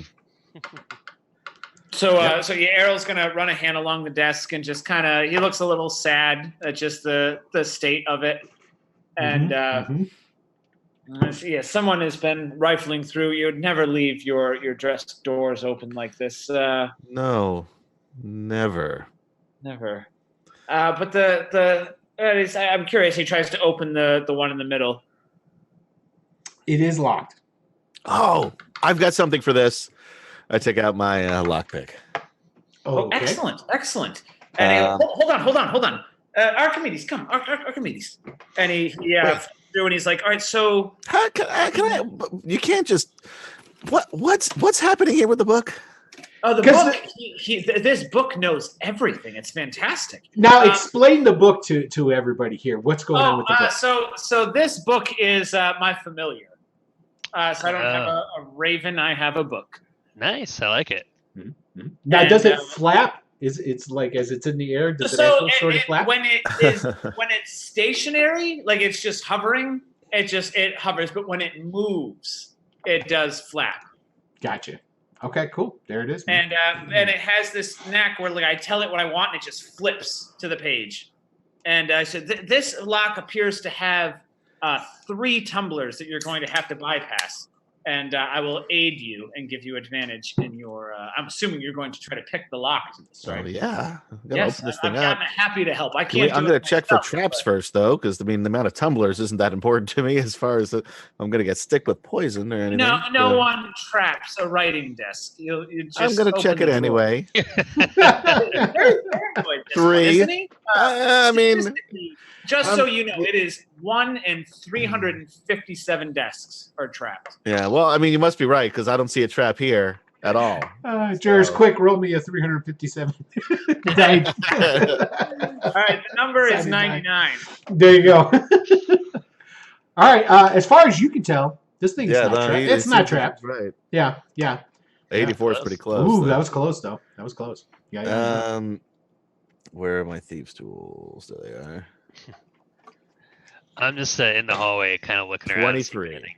Shows up nice. Okay, so you open it like No problem. It's like you put the pick in and it just goes pink. I only use one. I don't even. Well, you don't even do anything. You insert it to start and it just unlocks. It's just it's just like a little button in the back. You just press. Yeah. Okay, so the central drawer pops and it opens a little. All right, I'll open it up. Okay, you open it up and look. It appears to be empty. Why would he lock an empty drawer? I pull the drawer out because this deck's already a mess anyway. Okay, it won't come out. When you go to pull it, it's like it stops. Voda, I might need your help here with this one too. Well, are you sure? I'm sorry about before. I understand you were just trying to help. Well, don't force it just yet. Hold on. Put it back in and lift up as you slide out. A little bit of finesse never hurt. This was once a beautiful desk. Yeah, those days are over. It's so sad. Yeah. Right, so you want me to pull this drawer out is what you're saying? Yeah. Right. This is where a brilliant man did his best thinking. You understand that, right? This is a sacred. And now we're ripping it apart. Now he's a ghost and the desk is ruined. All right, well, I'll try to see if I can pull it out. Yep, give me a strength check. Yeah, but not gonna roll. 1 cent. Yeah, I knew it real poorly. Yeah, there's my it's 5. in there. Do it. It's made of some real solid wood. I mean, it's like, it's like, matter of fact, you think you could actually repair it? It'd be quite nice. Right. Get it refinished. That's craftsmanship is what that is. Yeah. So how far can we get the drawer open? It will slide essentially almost all the way out. There's like, you can see that the rear part of it doesn't come all the way out. And it looks like, it's at least several inches. All right. So I'm going to look underneath and inspect and try to see whether this is just stuck and swollen or if there's some sort of mechanism where, like you're getting a drawer out, there's some sort of something to press. Give me an investigation roll, please. All right.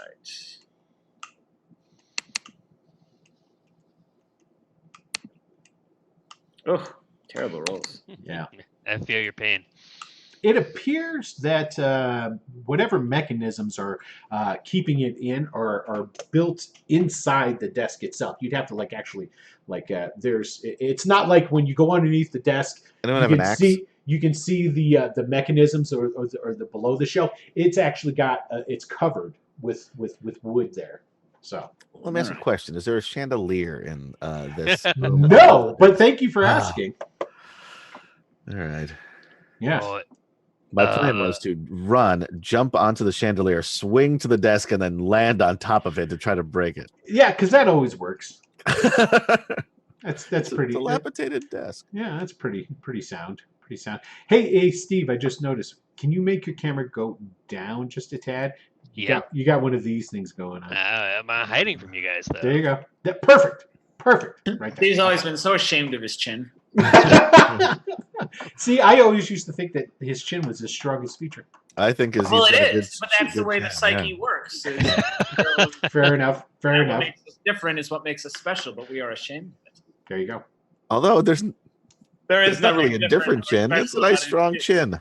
I'm bending the truth to fit my narrative here. I like it. Okay.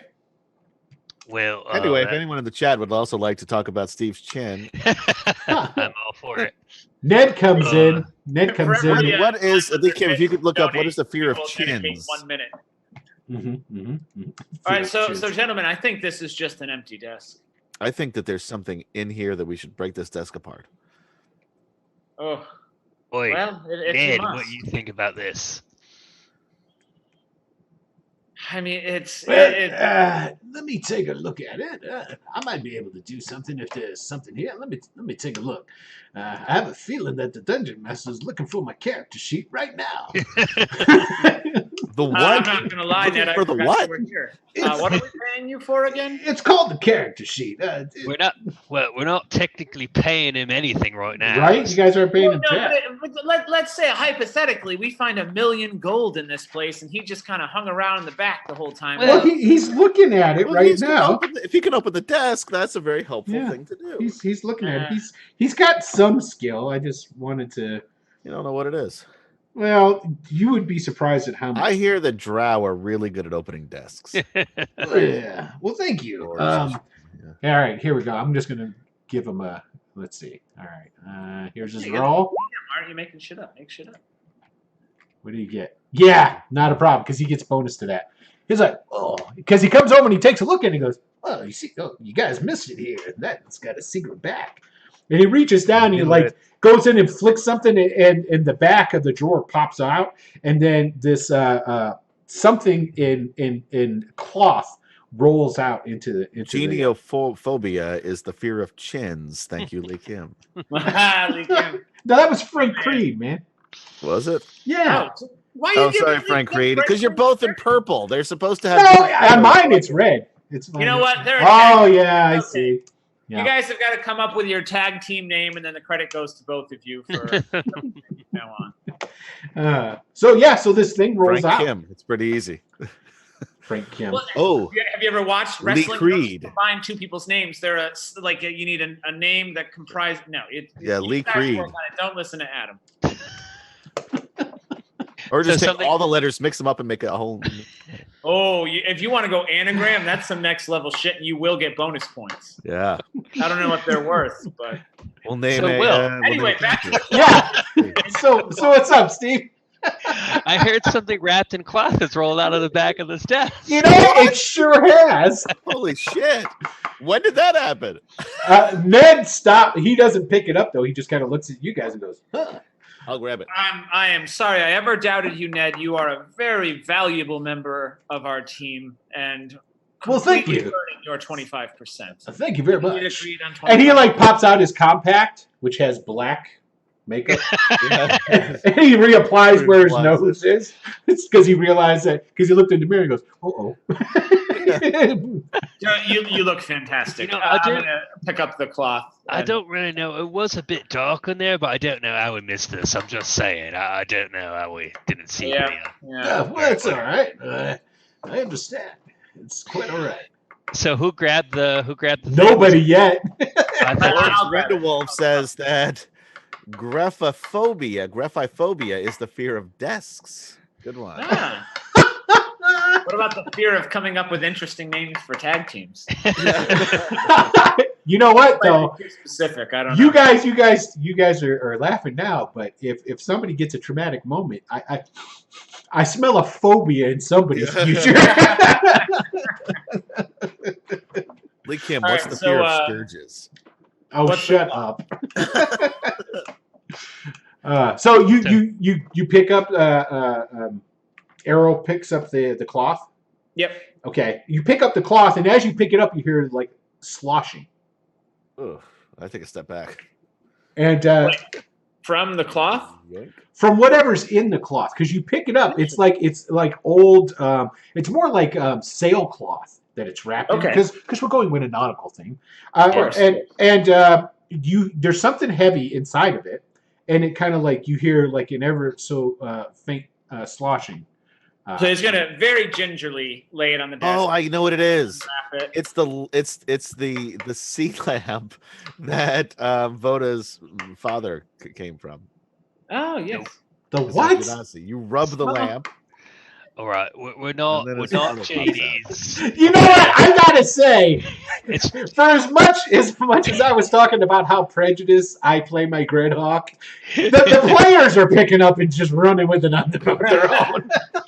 It's Genasi, not Genie. See the confusion. I'll get it, but no. Yeah. Oh. Okay. So you set it down. You don't grant any wishes. Not unless your wish is like a bit of a beating. Now I take another step back.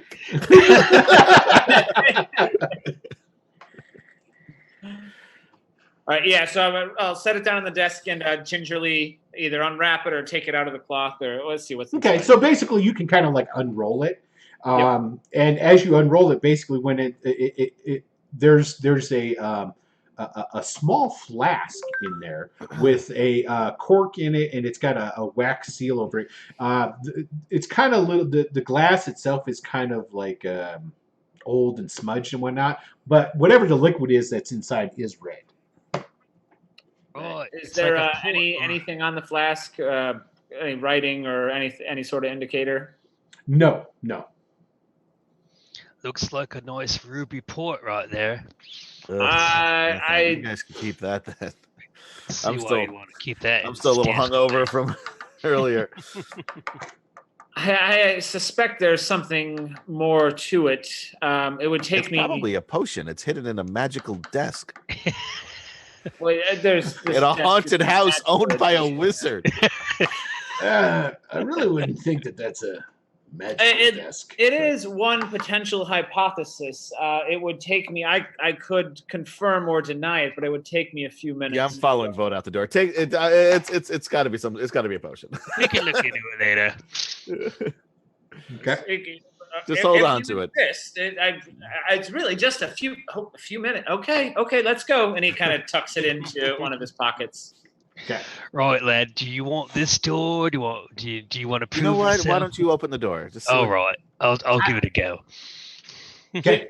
At this point, Arrow leans into Ned and he's like, "Do you understand what there seems to be something with doors going on here?" Yeah, I'm not too sure about it myself. I mean, All right, so it's not like a thing of your culture. I don't. no. I've never encountered this. Wow. What would his culture have to do with us? Well, he's not really a drow. Well, no, just of the area. Although I guess they're not from the area. I don't know. No, I mean they're regular doors. Okay. Oh, guess what? We got box text. Okay, so this room was once a library with bookshelves around the walls. Most of the shelves are broken, and in many places they have come away from the wall. A few shelves still intact are empty, but a pile of books rest in the southwest corner. You know who would love and hate this room at the same time? Cyprian. Yes. Right, Arrow, you might want to avert your little book's eyes. I don't want him getting all scared, sad. What, Chad, if you could figure out what you call a book who's afraid of other books?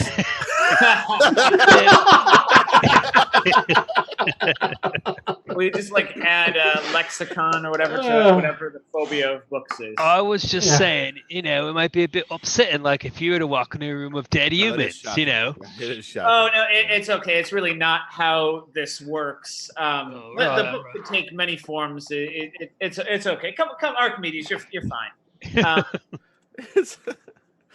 But he would immediately go. Errol will go to the pile of books and start rifling through the titles. Okay, most of the books are pretty much ruined because of the dampness and what have you. There are 3 books essentially in the middle of the stack that are essentially salvageable. One is the magical properties of gemstones. Another one is the magical properties of herbs and flowers. And the other one is the metaphysics of mathematics. And these are actually, the first 2 are written, it says, by Tensor. And the last one is by a guy, of course you haven't. Everybody else in chat has, but I'm playing the game. Okay. And the one about mathematics is by a guy of the name of Nistel. Now, as you flip through them, the book on herbs and flowers has there's like a piece of paper sticking out. Now, this does have some water damage to it that is bled out the ink on it because the paper was like, okay, you got the stack of books, and this paper was sticking out. Of it. So, but you can make out what was written on it wasn't common, and the only 2 words you can make out are beyond and skeletons. Are they like proximity to each other? Like, is it like blah blah blah blah blah beyond blah blah blah blah blah blah blah blah skeletons? Correct, just like how you said it, but 1 or 2 less blah blahs. Sure. You got That's it. not at all creepy there or ominous. That's fine. Well, I mean, this place was described as a haunted house, so Bibliophobia, by the way, is the fear of books, gentlemen. Now, what is with a book? Thank you, Lord Grindelwolf. bibliophobia. Bibliophobia. Can I? Do you guys mind if I take that? Or you can have the note, the book, the book on the gardening. Oh no, absolutely not. No, I don't give away books. It's not something I do. Well, Right. see, it's not your book. But I picked it up, and so it is mine now. Finders keepers. Right. I He's. have a friend who'd I really mean, be into that. let's be honest here. The man's a scholar, and you want to take a book away from a man who's a scholar, and a scholar nonetheless of Deleb. And Deleb is the god of knowledge, and you know this because you've been right around on a boat with this guy, and he made it a point to make sure that you I'm know. sure he did. Oh yeah, he'll talk about it. Yeah. Okay, so what you have here is because Voda went over into the to room there, and guess what? We have more box text. The front door, which you guys didn't come in through, but this is assuming you did, go figure, opens onto a musty, dirty entrance hallway. That to your left is a corridor leads, which you guys just came that way. A staircase on the eastern wall climbs to the next story. Yep. It reaches it at a balcony that overlooks the entrance hall. Along its north side, the stairs appear safe to climb, though the balcony rail is broken in several places. Under the stairs at the north end of the hall, a third corridor leads east, and that's as I did it like right here. Yep. But then there's a hallway right here that goes down this way. You got a couple of doors there. This is the front door, right? Well, yes, correct. That is the front door, sir. Don't worry about that right now. Well, I think we should probably explore everything on this floor before we go on other floors. What you'll think about that? Absolutely. That's why we're here. Right. Okay. So which way is you guys gonna go? I'm gonna start walking up this way. I'll follow his lead. Okay.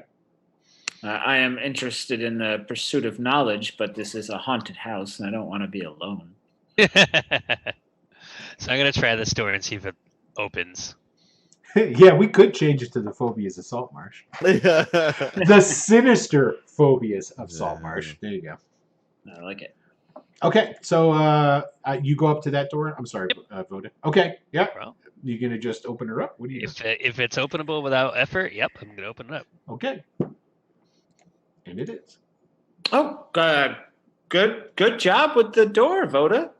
Thank you. All right, so let's. And he kind of looks back at Ned and just gives a shrug. All right. Okay, so two stuffed armchairs stand near the fireplace of this room. The covers of both of them torn and the stuffing has been pulled out, but the wooden frames are intact. A broken table lies on the floor near the north wall. Wow, they had a bit of a rage on here, didn't they? Mm-hmm. Oh. I wonder if it's our friend Quimple or Grimpus. Like he said, he kind of tossed the place. It's I think maybe people looking for treasure. You're talking about Grimpus then, huh? I don't think he would leave it in such a mess. Well, I don't even know, to tell you the truth. Tell us if Grimpus ever came in here. I mean, he seems to know the place. Well, I don't know. Seemed pretty clear to me. He did have an air of full of shitness about him. Pardon my French. I'm going to lift up the table. Probably just the stink. See if there's anything under it. Okay, let's see here. There's nothing under the table. I need Errol to give me a perception check. It's not a hard one. Only 25. Yeah, not a problem. There's a 24. So Damn close. it. So basically, okay, so because you come in right there and the fireplace is right to your right, you notice that there's quite a few bones that are in the fireplace and come out and are on the floor. They appear to be like rat bones, rodent bones. I and was things going to say, it along looks like those a lines. skeleton problem solved. Well, this would explain the droppings. Do they is it intact skeletons, or are they scattered, or? They're not really scattered. It's almost as if something had been, eating whatever these things are, and these are just where the discards of them pile up, and then eventually some of them kind of like roll out, so to speak. Things like that. So I'd start hypothesizing. Where else there is something? Let's see. Given the area, it could be and he starts rattling off possible predators of rats, and it's normal that it's probably goblins on the second floor eating the rats next to a chimney and dropping the refuse down below. It's pretty obvious. Oi, Ned. Can you imagine the life of a goblin eating rats? Yeah. What? That's all I can imagine goblins doing. What kind of life must that be? Do you think they know any better? They choose this? I can't imagine anyone would choose this. They said, do they juice this? They might put it in a juicer. Rat juice. A little rat shake with a little kale.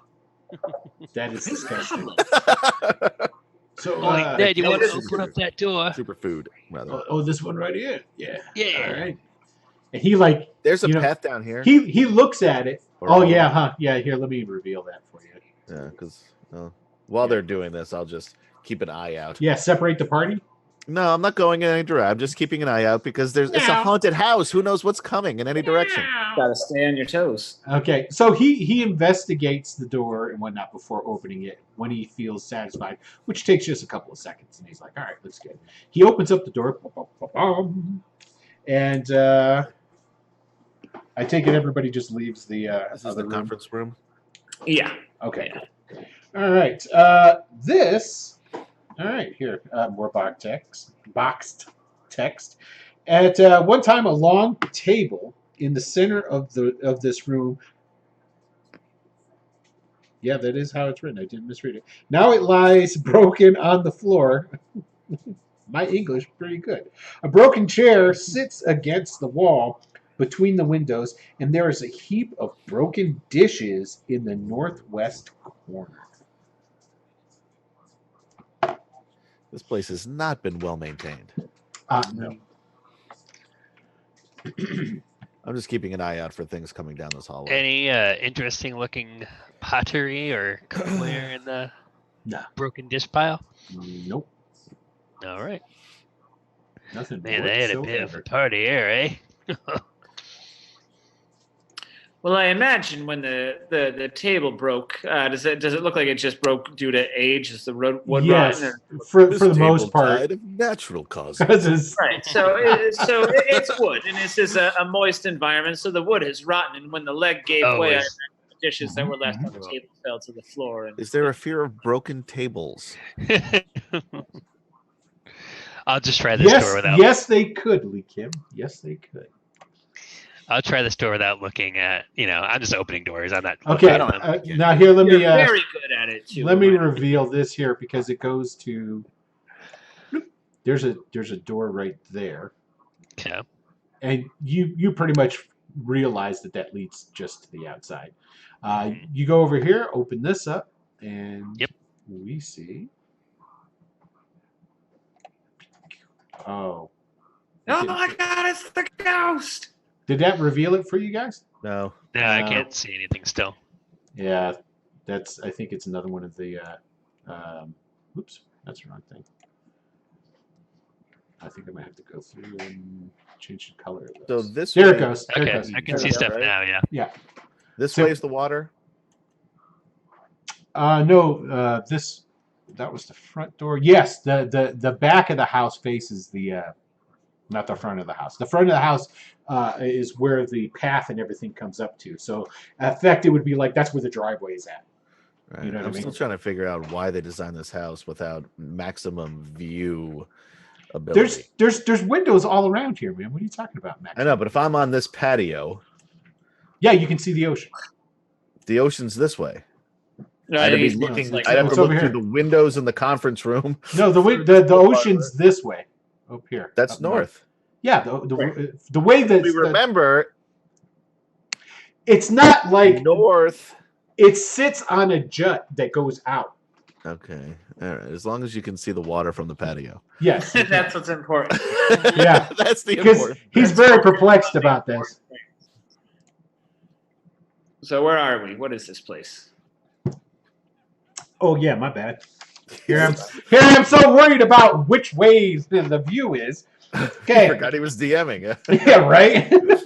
This kitchen is dirty and damp, with patches of gray mold and cobwebs on the floor, walls, and ceiling. In the southwest corner is some iron cooking equipment with a chimney above it. Next to it, under the window, is a cracked and discolored stone sink. In the right of the sink, a small closed wooden cupboard is fixed to the wall about 5 feet above floor level. Against the far wall, a flight of wooden stairs lead upward from west to east. The woodwork of the staircase is decayed, with a few of the treads are missing. So basically, I guess that's where you can tell this is Right. from England. I'm assuming they're meaning steps. Yeah. What? This is the new book, or is this? Well, I'm sure there's a lot of stuff they just like cut and paste. I guess so. I'm gonna Yeah. open up the cupboard. Excellent. Woo! Okay, we've all been waiting for it. Bam! All the way down the hallway. Okay, so let's see here. I need to let me get on the right level. And you guys didn't think there was going to be anything happening. My initiative is actually fairly high, considering I'm down the hall and around the corner. Right. So you open up this cupboard, I was prepared for something. and these giant centipedes just come pouring out. Like they were in there having the centipede party, and you broke it up. So Yeah, okay, They're the ones who trash the place. They move the party into the cupboard. right? That was for their privacy. Here, let me find them. Da-na-na-na. Oh, you gotta be kidding me! They don't have. I swear they have so much junk. The sinister secret is centipedes. Yeah, and where their junk is at. Are you talking about their like twig and berries or No, the twig and berries. dog and dice? The That's all I got. I'm trying to do 3 things at once here. No, there's so many different there's all these monsters and different stuff that they give you. And okay, I open up this one, and they give you a ton of shit. Don't get me wrong, it's great how much stuff they give you. So I open this one, creatures and monsters, not a problem. This is where my centipedes are going to be at. And I go in, no centipedes in this one. I guess I got to go to the creatures and monsters that are specific for Wizards of the Coast. It's okay. We You're take doing your best. You've taken enough of ours. It's about time you give us something back. I even got that Acquisitions Incorporated book for some reason. Did you? Isn't it any good? Yeah. I didn't get a chance to really read through it. It actually seems like it's it would be a lot of fun to play like the Acquisitions Incorporated game. Like there's a lot of fun stuff there. Yeah. It's not like a D&D game, but if you want to play just like a fun like campaign like their show, it's very well done. Oh, screw this. I can't. It just doesn't help you with anything else you're going to do, which is kind of what I was hoping for. Not to promote another podcast, or stream on our stream, but has anybody ever listened to that? I hear it's pretty good. I love Acquisitions Incorporated. That's what got me back into D&D is I stumbled across that one day. Well, then it makes sense why you went ahead and got I haven't seen any of the newer ones. I'm about way behind, but yeah, that's why I got it. And it is like I said, it seems like a fun. If you want to play like a different type of D&D game, it seems like a fun game. Mm-hmm. And there's my giant centipedes. When in doubt, you pull out your old trusted monster manual. Okay, cool. So let's go ahead. Oh wow, look at you guys! Y'all did. We know we've been here before. This is not our our first rodeo. Ned's over here going. Ooh. What's initiative? Yeah. I've never fought anything before in my life. Why did I agree to come here? This place is terrifying. Yeah. So let's here. I'm going to put them into because I got to put them in. He's just a mild-mannered desk repairman. Yeah, really. One of his ears started falling off. Yeah, the spirit gum is sticking, holding it on, so it's sort of flapping in the breeze. Okay, and let's give us a roll and see what these guys get. I don't think they get anything for. No, yeah, they get a plus. Well, They get a plus great 2. rolls, so there's that. So they got 19. Yeah, well, they get it though. There it is. Okay, and let's put this in a good descending order. Bam! Which makes sense because technically, I'm not going to have them have the surprise round anyway. But that's kind of like their surprise. You know, in round. 5th edition, there's no surprise round. Really? Yeah. Well, I've been DMing wrong, but on so many different things, I guess we could just add it. What's this? Yeah. Okay, so let's see here. I gotta say, Voda, since you opened up the cupboard, Of course. they're all gonna just kind of like fall on you. Obviously. So okay, so let's see. All right, so we've got 4 of these attacks gonna happen at you here. Yep. Yeah. 1, 2, 3. How big are these 4. giant centipedes? Okay, so It doesn't say. They're small still. So I don't know. We'll say they're like maybe 2 feet long. So the Probably middle not- 2 attacks hit. The middle 2 attacks are going to hit you? Okay, so that's the part that doesn't really hurt that much. Give me 2 Constitution Don't saving sound so throws. disappointed. Well, it might not be Sturgis this time. So that succeeds. Give me another one. Okay. Oh, god damn it. Oh, That one fails. Before you say anything, oh wait, we don't have inspiration, do we? Never And mind. actually, Okay. no. Everybody has inspiration to start. We do? Oh, Yeah, okay. I always give everybody inspiration to Screw it, start. I'm this gonna use my you inspiration. always do this. Is I've played how many games with you? This is the first time we've heard this. then. Okay, there we go. I don't do it for you. Oh, that makes sense then. Yeah. Okay, so What? I just heard a noise go off. What happened? Gabriel, Right. L83, just followed us. Thank you very much, sir. I appreciate Thank that very much. I burned my Okay, inspiration. or ma'am. Got an 18. I guess either or. Oh, what, I mean, Never know. don't sound so disappointed. I think it would be. Well, no, that was not being disappointed. That was me being, I'm Followed us. sorry. Or Oh, what do have they I call it? done? Yeah. All right. That's fair. Did So- I save against the centipedes, Will? Yes, you did. You saved against both of them because they have poison. Yeah, I figured. And so you will be able to half that damage. Do you have anything else that would help against poison? Not poison, no.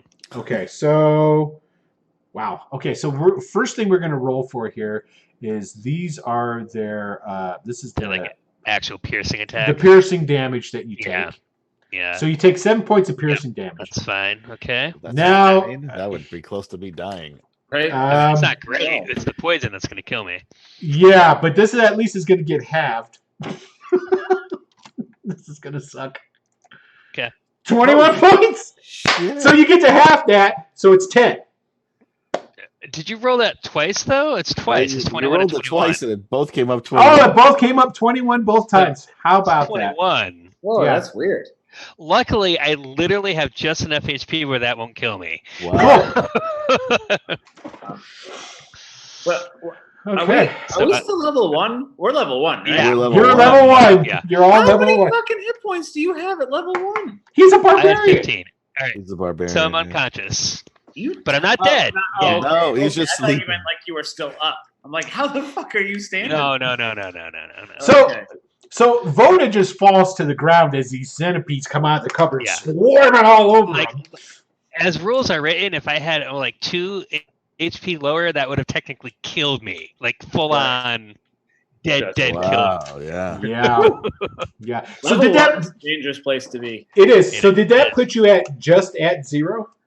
No, well, I went to 0, so I was at 7 HP, and then if like the 2 at I mean, depending on exactly how you want to delineate it, I was down to 2. Like You're I'm in death alive. I'm throes. not dead. You're in the death throes though, right? You have to I make am death now at 0 HP in death saving throws. Yes. saving- Okay, because if you go to 0 exactly, there's no death saving throws. You're just at 0. Oh no, I'm below. I would have been below 0. Okay, all right, cool. All right, cool.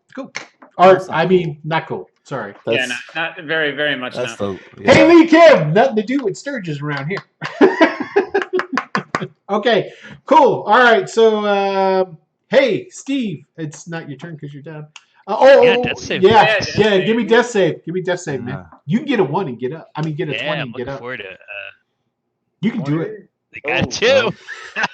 So that's a That's a fail. failure. Okay. And good old Chance just left you in a room by yourself. Hey, That's cool. Well, Arrow's here. yeah, let me. You know, I didn't. I'm gonna put Ned. I'm gonna put Ned into the to the old. Would I have heard the ruckus? Yeah, you heard. I mean, don't get me wrong. Voda's a stud, but I'm sure. All right, that's enough then I'm coming in. 5, 10, 15, 20. Oh yeah, no, I'm screaming for I'm help. coming to the doorway anyway. Okay. Oh, let me wait. roll for Ned. Hold on. Wait. I have a short bow, Uh huh. and I'm gonna shoot at that guy because it's probably the only one I can really. Ooh, hit look at from where I am. Ned. Ned's a stud. Yeah, well, he's gonna be the only one left alive. Yeah, let him so. go. He's ready. Okay, and hold on a second. I need to. Does a 12 hit these centipedes? Yes, it does. And let me get it back to the right. Okay, there it is. I'm almost positive. Oh, Nice. it 11 does points not. of damage. It does not. Oh, don't toy with my emotions like Too that. late. I toyed with them. Okay. It does no damage, and that's it for me. Yeah. Arrow, it is your turn.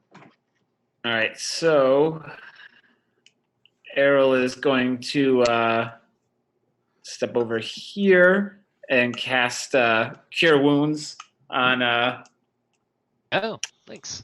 my downed companion. His hand is shaking, and he's trying to get it out, and just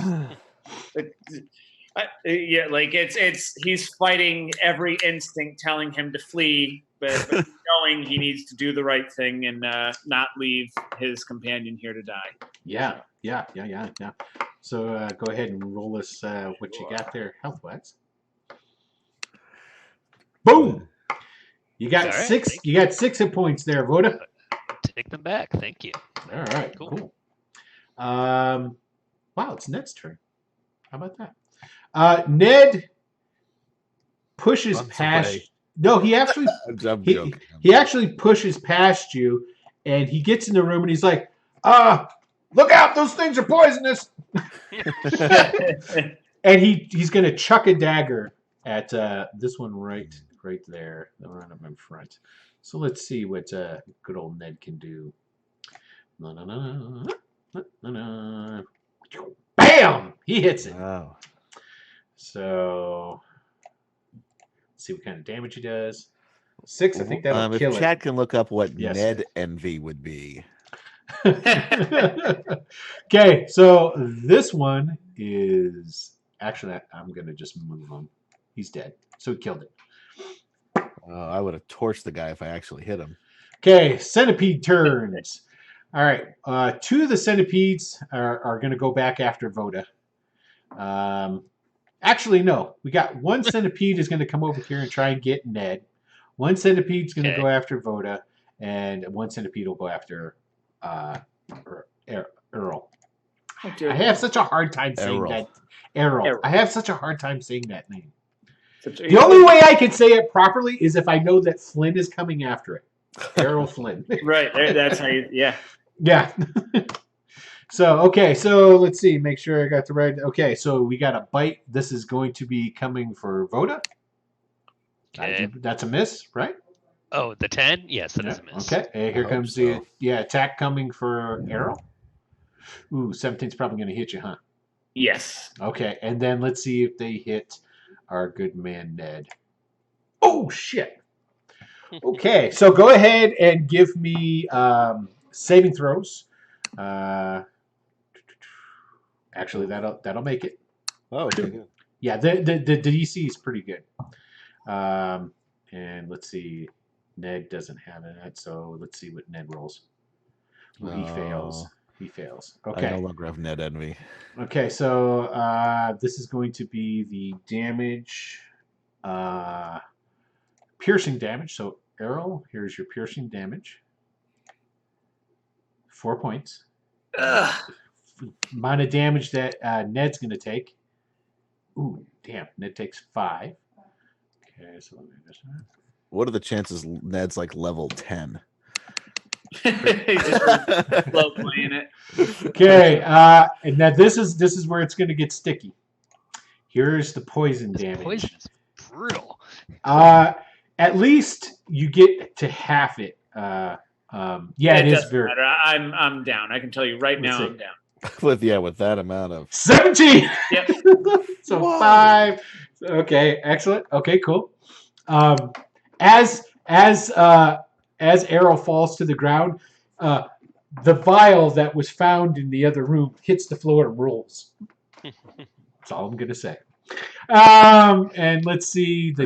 I have amount a of- question for you there. Sure. Well, just real quick. You rolled 66 for mine, right? Yeah, Yeah, it's because you get hit by 2 guys. But you did it twice though. You did 66 and 66. Yeah, but the total was 21. The wasn't- second one was just arbitrary. Like it Yeah. it That did- was a They mistake. were both the totals on both of the 66 rolls were both 21. If you Okay, go back, so I yeah. shouldn't have taken 21 damage. Shouldn't have taken 10. Is what Yes, Right. You took Okay. half of that. You took Okay, half of that. good. Well, then I'm still unconscious. I still would have been unconscious, but at least I wasn't as close to death as I thought. Okay. Oh, okay. My bad. I thought I explained. problem. That was just my mix-up. I just Okay. clicked it twice on accident. So Gotcha. Okay. gotcha. Okay, cool. And let's see. And 17 was the full amount that my man took, correct? Yep. Okay, let's see here. Let's see, does this kill him? Oh, but he's close. Okay, he's not feeling too hot. All right. So that's all the centipedes. Voda. I'll stand up. I'll draw my sword from my back, and I will enter my watery rage. The rage of the sea. Does water Sword. start flying off of you when this happens? And I will He's like swing he's like the the fountain outside of Bally's in Vegas. That's So I'm awesome. gonna swing at the centipede right here, Okay, go ahead. and let's see, where's my great sword? Here we go. Oh, good lord. Okay, well that's cool.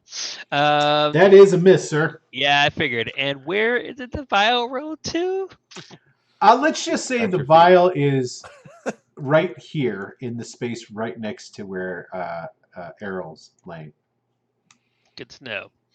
Now you can Oh. move through his space. Yeah. These centipedes are looking threatening. I'm gonna yell to Chance, "Grab that vial!" Or, wait, grab that vial! There you go. And then that'll be me. I'm staying where I am. Chance. There's one right in front of you. Yeah. Damn it. All right. So I'm gonna just drop the bow, take out the rapier and the short sword, and swing twice at this guy. Okay. And then I'll make my move. Rapier, which is main hand, 21 That hits. for 11 points of damage. It is dead. And I don't worry about the short sword. And then I run over here. Get the vial. I'll just bonus action pick up the vial. That's No. an interactive object, I'd say. I'll say, well, I don't care. It doesn't matter. You got it. Yeah, I mean, I don't have anything else to do anyway. So Except you just put away whichever weapon you want. I'll say you have to. I'll put have away a the free short hand. sword then. Okay, you have to have a free hand. There you go. Yeah. All right, cool. That's it. All right. Death save, Arrow, please. That's a make. Ooh, made it. Woohoo! Yep. Okay. Ned. Ned's like, oh Christ. He comes up. He's gonna attempt to kill this thing. Let's see here. I got my dice roller out already. Blam. I really need to find the character sheets in this thing instead of. I found them once before, but They're probably hidden behind the fog of war. dude, seriously, there's a ton of things that you get in this. Like I told you. Never mind. I ain't explaining nothing no more. He's gonna. Oh, he misses. Hmm. Oh, that's not good. Okay. Centipedes. Wow, they get to go again already. All right, so one's going to go after Voda, and this other one's going to climb over Errol to come. Why is at it going Chance. after Ned? Okay. All right. Roll me a D20. Just straight up D20, no bonus. He's got a 10. Beat it. Yeah, it's coming after you. Now does Voda get a attack of opportunity? Actually, he would, yeah, because he's yeah. Actually, I'm not a magic user, so I guess I do have a reaction I can use. Yep. Sure, why not? Unlike the last game where you were a wizard. Mm-hmm. That was for shield. Okay. It is dead. Bam. Thank you, Voda. Okay. So now, here you go, Voda. Here comes the one that's going to attack you. Oh, great. Cool. Ooh. All right. And these guys have a really good 2-hit, too. These guys are pretty deadly. Yeah, these are for level 1. Ah, 6. All right. It doesn't get you, man. Nope. Yeah, for first level characters, these things are no joke. Not that poison, no. It's like No. Yeah, that poison. Really? All right, cool. That it for the centipedes. Yeah, they're done. I'm sorry. Go ahead, Voda. I It's your turn. will rage hit this dude. And I've got Oh yeah, I just realized if I had failed my Constitution saving throw, I would have died. Oh, I'm sure. died? Yeah. Yeah, just like I think it left me at 3 hit points, and it would have been 17 points of damage, which would have Oof. taken Yep. Yeah. more Wow. negative my total. It's dead, by the way, Voda. Yeah, thank you. So there's a bunch of dead centipedes now. Oh, Chance. So I say, I'm pretty confident this is a potion. Let's hope it's not poison or like strength potion or a potion to make you fast. So, All right, cool. my corpse is I'm be gonna sitting take. I'm around. gonna like kneel down, take his head, sort of, and I want to choke him with it, but and try. Right. sort of- You by some reason have by just picking it up and pulling off the cork and all that different stuff. You're like, that's about 2 doses worth. I'm thinking. Oh, then I'm just gonna do half of it then. Okay. See what happens. All right, you pour it into him. His body shimmers and it changes into a goat. No, I'm just kidding. Perfect. But he's still dead. Yes. No. No, he's in the death saving throws. He makes all his saving throws and he's still a goat. Okay, so no. Thanks. It's what 2d4 plus 2. It is a healing potion. So I'll let you go ahead and roll that, of course. I mean, it was clearly something of worth. Oh, you gotta be kidding me. Points. So you get 4 points to get all together back. And as soon as he wakes up, he immediately. Oh wait, begins can I recounting- retcon something real quick before I do that? Yep. Maybe. I just want to take the book out of his pack and stick it in mine, the gardening book. All right, I'll let that happen. But everybody sees you. Everybody sees you do it. Yeah, fine. Okay. So yeah. All right. So and then he gives you that, and then you wake up, Eric. All right. So just because I'm now I'm realizing how close I came to dying. Very What close. was the DC on that poison? It was 10, right? Yeah. Yeah. The DC was 10. I made a 10. I literally came. Yeah, at you the hit close. it. You hit it right on the nose, buddy. Woo. And good as to be soon as alive. Gerald stands up, he realizes that his pack is light, and he starts rifling through looking for the book. Or just checking his packs and immediately noticing that the book is gone. Give me a perception roll, and you can use your intelligence is higher, correct? No, my wisdom is. Oh, your wisdom. No, you're yeah. Give me a perception roll. 11. Yeah, that's enough.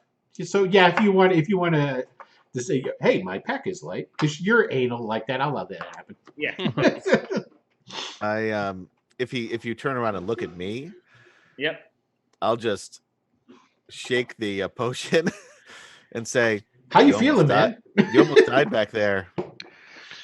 Wait, I he'll take the potion from you, and I'd be like, the book. Keeping the book. Payment for saving your Are life. you sure this is the foot you would like to get off? That's fine. I saved your life.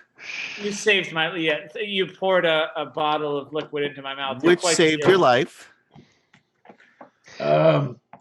It's fine. I will remember. I think about stabbing it with my rapier, but I don't. I think about the next time I'll need to heal you when I won't. Ned pick up. Ned gets his dagger and he wipes it off, and he's all like, "Yeah, I don't know about you guys. I don't really feel all that great." Yeah, I'm not feeling great either. Actually, Yeah, that was pretty harsh. I was having tea with my great grandmother when you pulled me back, so I can put you back there if you'd like. Now, maybe it's not such a bad idea for us to maybe go back and get your friend. I mean, all the firepower we could obviously use it. I mean, these are just some bugs. Who knows what else is in here? Yeah, that's true. I'm not used to something hitting me like that with that kind of punch there. I mean, that really hurt, right?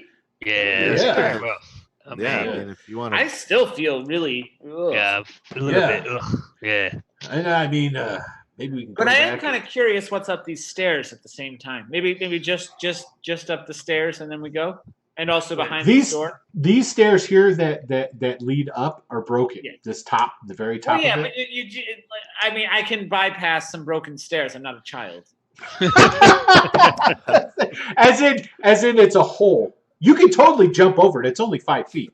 Right. But okay. Climb and there's stairs. If there were no stairs, I could climb up to the doorway.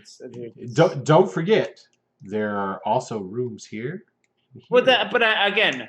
I'm not trying to push it too far. It's just the curiosity that is immediately in front of me, and then we'll come back. Not a problem.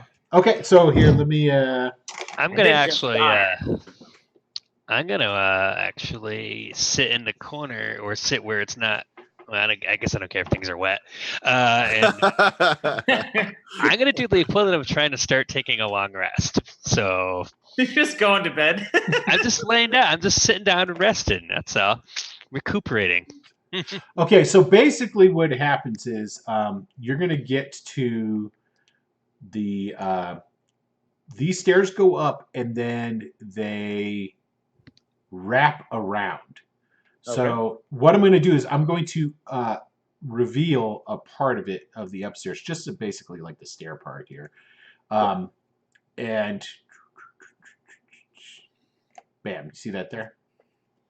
Now you see how you see the look down in the bottom floor. There's these stairs, and then there's the gap of where the stairs would go up to the top there. Sure. While it does look like they drew a banister there.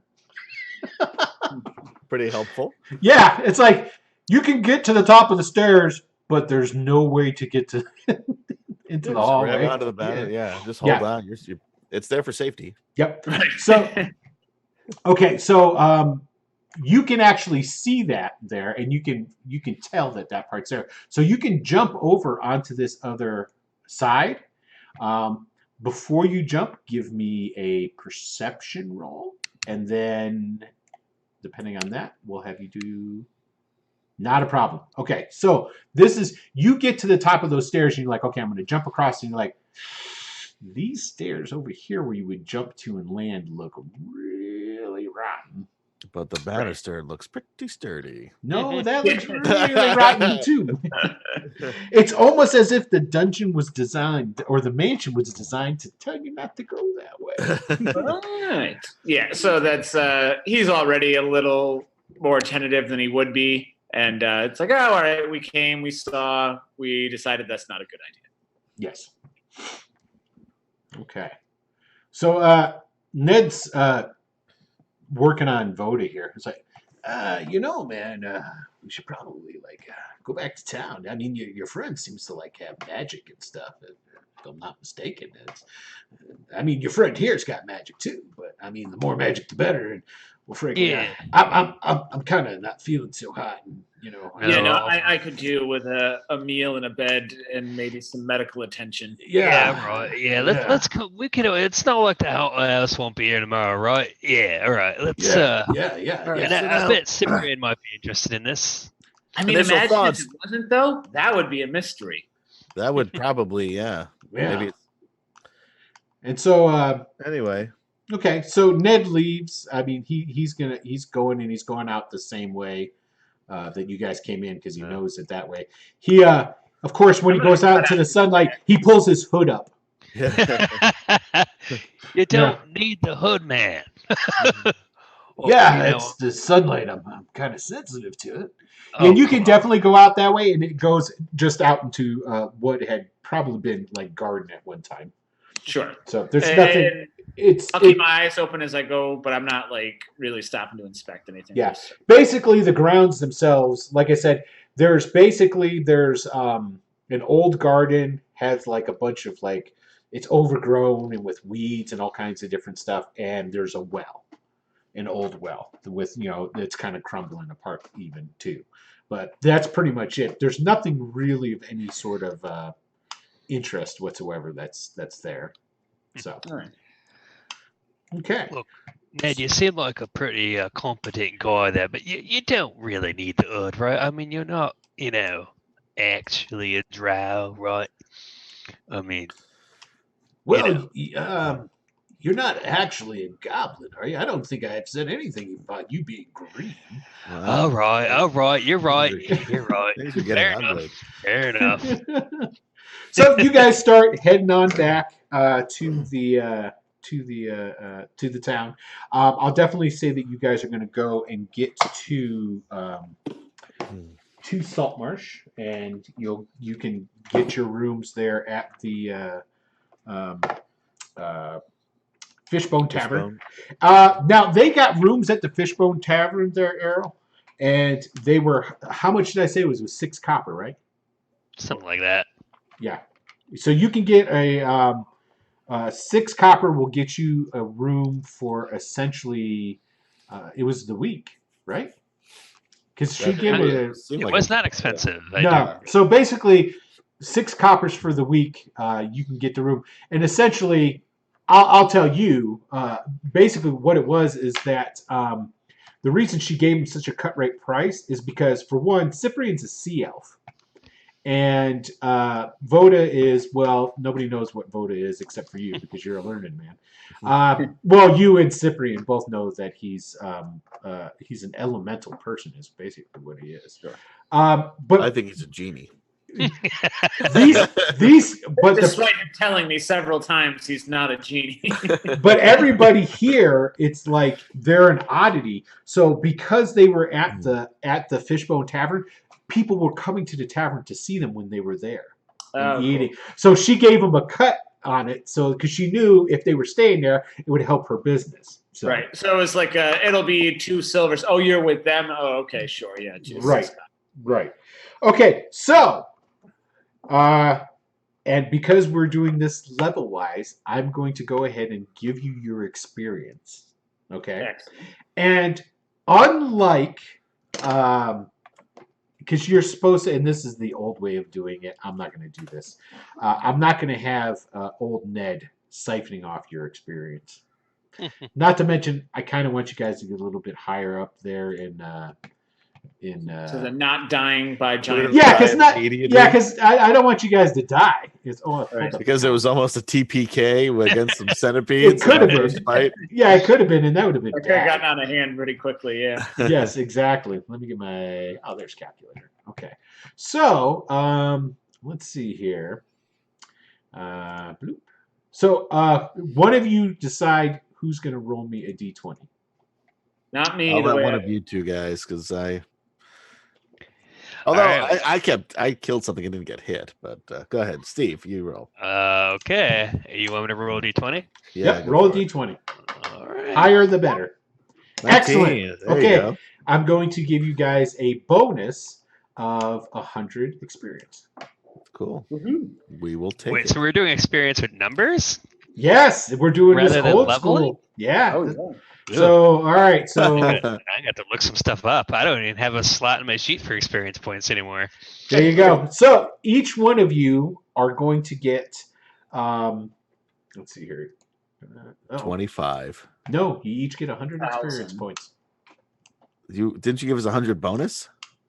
That's with the 100 bonus. So that we got 0 experience No. points. No. The bonus isn't each one of you get 100. It's 100 into the Oh. kitty, and then it's divided up by 3. I see. Oh. Yes. So Okay. That wasn't- as an example, the centipedes are worth 50 gold pieces apiece. Gold pieces. Experience points. Right. Okay. You really are going old school. 200. Yeah. So 300 divided by 3 is 100. Is 100 apiece. So you guys all got 100 experience points. Oh, okay. Cool. I'm gonna have to figure out where to write that. I don't even know what experience it takes Oh, there to it get is. the second Okay, level. I got it. 'Cause it's been so long Second since- level is 300 XP. Yeah, it's that's not that not bad. much. It's Yeah. not that much. according but, to the book here. Yeah. So there you go. There you go. So basically what we're going to say is that you guys make it back to town. You make it to... Are you going to stay at the Fishbone Tavern with them? You can stay on the boat for free. After the last day of puking I've had, I'm happy to dry land. Gotcha. Not to mention, on the boat, you're in a communal. Right. You got a hammock and stuff, right? And Well, that's fine. It's nice. if you're at the Fishbone, then basically what you're going to have is you will have the a full room to yourself. So and at a cut rate price too. Yeah, I mean, it's really yeah. cheap. And basically, you guys all figured that out. Well, somebody had to explain it to Chance, but and Not so that stupid.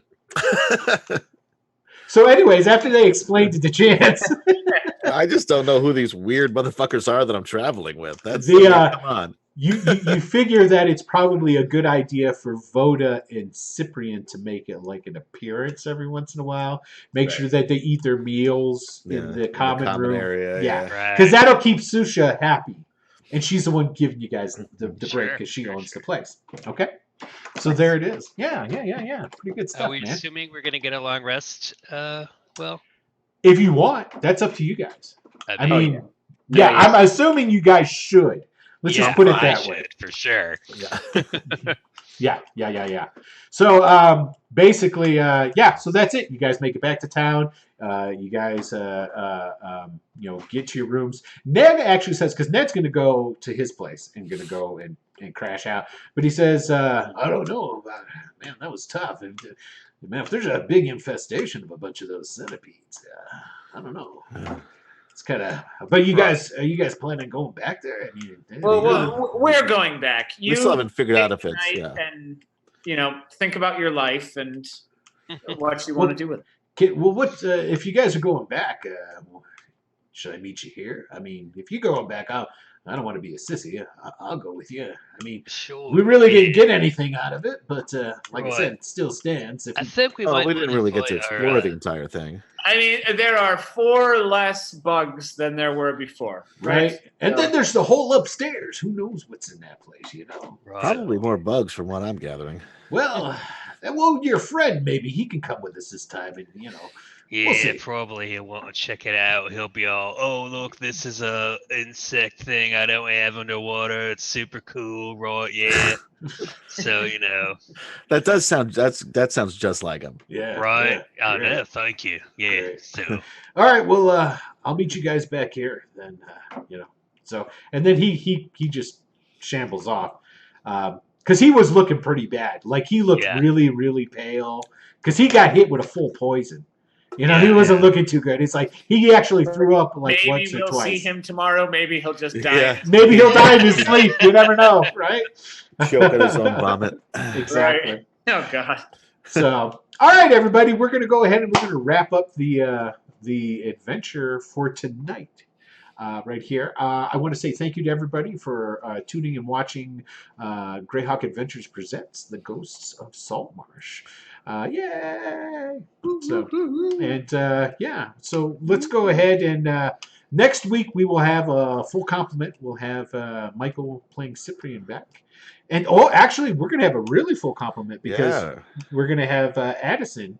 We'll have another player, so we'll be running 5. So that'll work out a lot better for you guys going back in. Yeah. Right? Yeah. 4 people to fight and me to hang out in the back. And be like, Protect me at all costs. Exactly. Well, let's put it this way: you got hurt and you died by doing a valiant thing, right? Yeah. Because if it hadn't been for you, if it hadn't been for you, Voda could have been dead. Oh, he would have. But that's the thing is, Errol is a learned man who believes, if you don't learn from history, you're doomed to repeat it. So it's like the first valiant thing he'd ever done. And he's like, all right, mental note, let's not ever do that again. Well, and one of the things that this is just a Greyhawk thing, is his priests believe in the sanctity of life as well. And so they're all like, and one of the reasons they're all about getting and collecting knowledge, even evil knowledge, is so that in their minds, they're the keepers of the knowledge and they get to decide who it goes to. Right. And I joke, but Errol really had no choice. Like it's just like any decent person, be like, oh my God, this is dangerous, but I cannot leave another person to die. Right. And hey, thank you, by the way, Lord Grendelwolf. We appreciate it. Anyway, I do want to say thank you to everybody who tuned in and watched our second episode. Like I said, the third episode, we'll have a full complement. We'll have 5 players at that point in time. Yay! And so, really looking forward to that. If you enjoyed and liked what you said, of course, please come back, tell your friends and what have you, and share it about. As always, you can always, if you scroll down on the Twitch channel there, you will see the Discord link. So if you want to join our Discord and talk to us and tell us how cool I am and how Adam messed something up. Or just... or the reverse. Or the reverse. It's probably more like the reverse. Yes, please do that. So, all right, so let's go ahead and we will sign off. So let's start, since we started with Steve and we ended with Adam. Let's go ahead. Adam, you go ahead and sign out first. Yeah, everybody, thanks for watching. Check out me here and hopefully soon back on Fridays. We're getting close, Jairus. A couple more weeks. And also check out YouTube /Mr. Atom PL, ATOM for old episodes of Return to the Bandit Kingdom and Ravana, which were shown here on Wicked Studios LLC. And also keep an eye out, coming probably in about a month, Super, a new web series that Adam's we're web creating. series. Yeah, it's pretty good, where we have 3 more scenes to film. That's it. And I've already been working on editing. And next week, maybe I'll put up the trailer. Yeah. Well, you do have one trailer already, though, right? Yeah. Okay. And that's on teaser, right? It's a teaser on trailer. the website. Yeah. I was gonna say that's on. It's on Atomic, YouTube. Yeah, on Atomic. Okay, cool. All right. Excellent. All right. So, Jairus, go ahead. Oh, sure. I'm Jairus. Check me out here next week. We'll see what. Hopefully, Errol makes it through another one. This was a close call. Yeah. Hey, first level's a bitch. It doesn't take much at first level. It was one of those where I was like, oh, I'm sure it'll be fine. And I was like, yeah, it was fine. Then as I'm going through, I was like, wow, no, that was really close to death. Oh no, wow, that was as close as you can get. Right. I hit the DC. But All right. yeah, that's what first level's tough. So hopefully I survived to second level. We'll see. Yep. But yeah, sooner or later you'll be able to find me on Fridays. We'll get Ravana going up again. I kind of forgot it was a thing for a little bit, but we'll be back. All right, and last but not least, Leaf. Listen to me. Okay, obviously Leaf. I need to get. Last but not least, we have Steve. Go ahead. But it was also not a leaf. He's generally not a leaf. Most of the time. And yeah, you can find me here on Tuesday nights. Looking forward to it. Cool. And I forgot to mention, don't forget tomorrow is Tales of Savage Land. Right here. Same time. 7. Gosh, man. Wow. I'm all over the place with being wrong tonight. Yeah. 9 p.m. Eastern Time, Tales of the Savage Land. It is a Savage Worlds rule set. And it's cool. Which means if you like D&D, you won't know what the fuck they're doing. Actually, it's surprising how it all just kind of translates. It does, because you know what it was. It was like I caught myself because we had the hiatus in between Bandits and Saltmarsh, and it's like the first episode I kept. It's like roll a no, it's not notice in this game. Roll a perception. It's like so. But yeah, so we'll be on tomorrow with that. So and then next week we'll be starting up with the old yeah. So I forgot what I was going to say. Anyway, so hey, thanks for tuning in, everybody. We'll talk to you all later. Peace out. Have a good night. Goodbye. And again, I didn't get the closing ready. Look at me. I'm terrible with this stuff. Adam never lets this happen. No, he doesn't.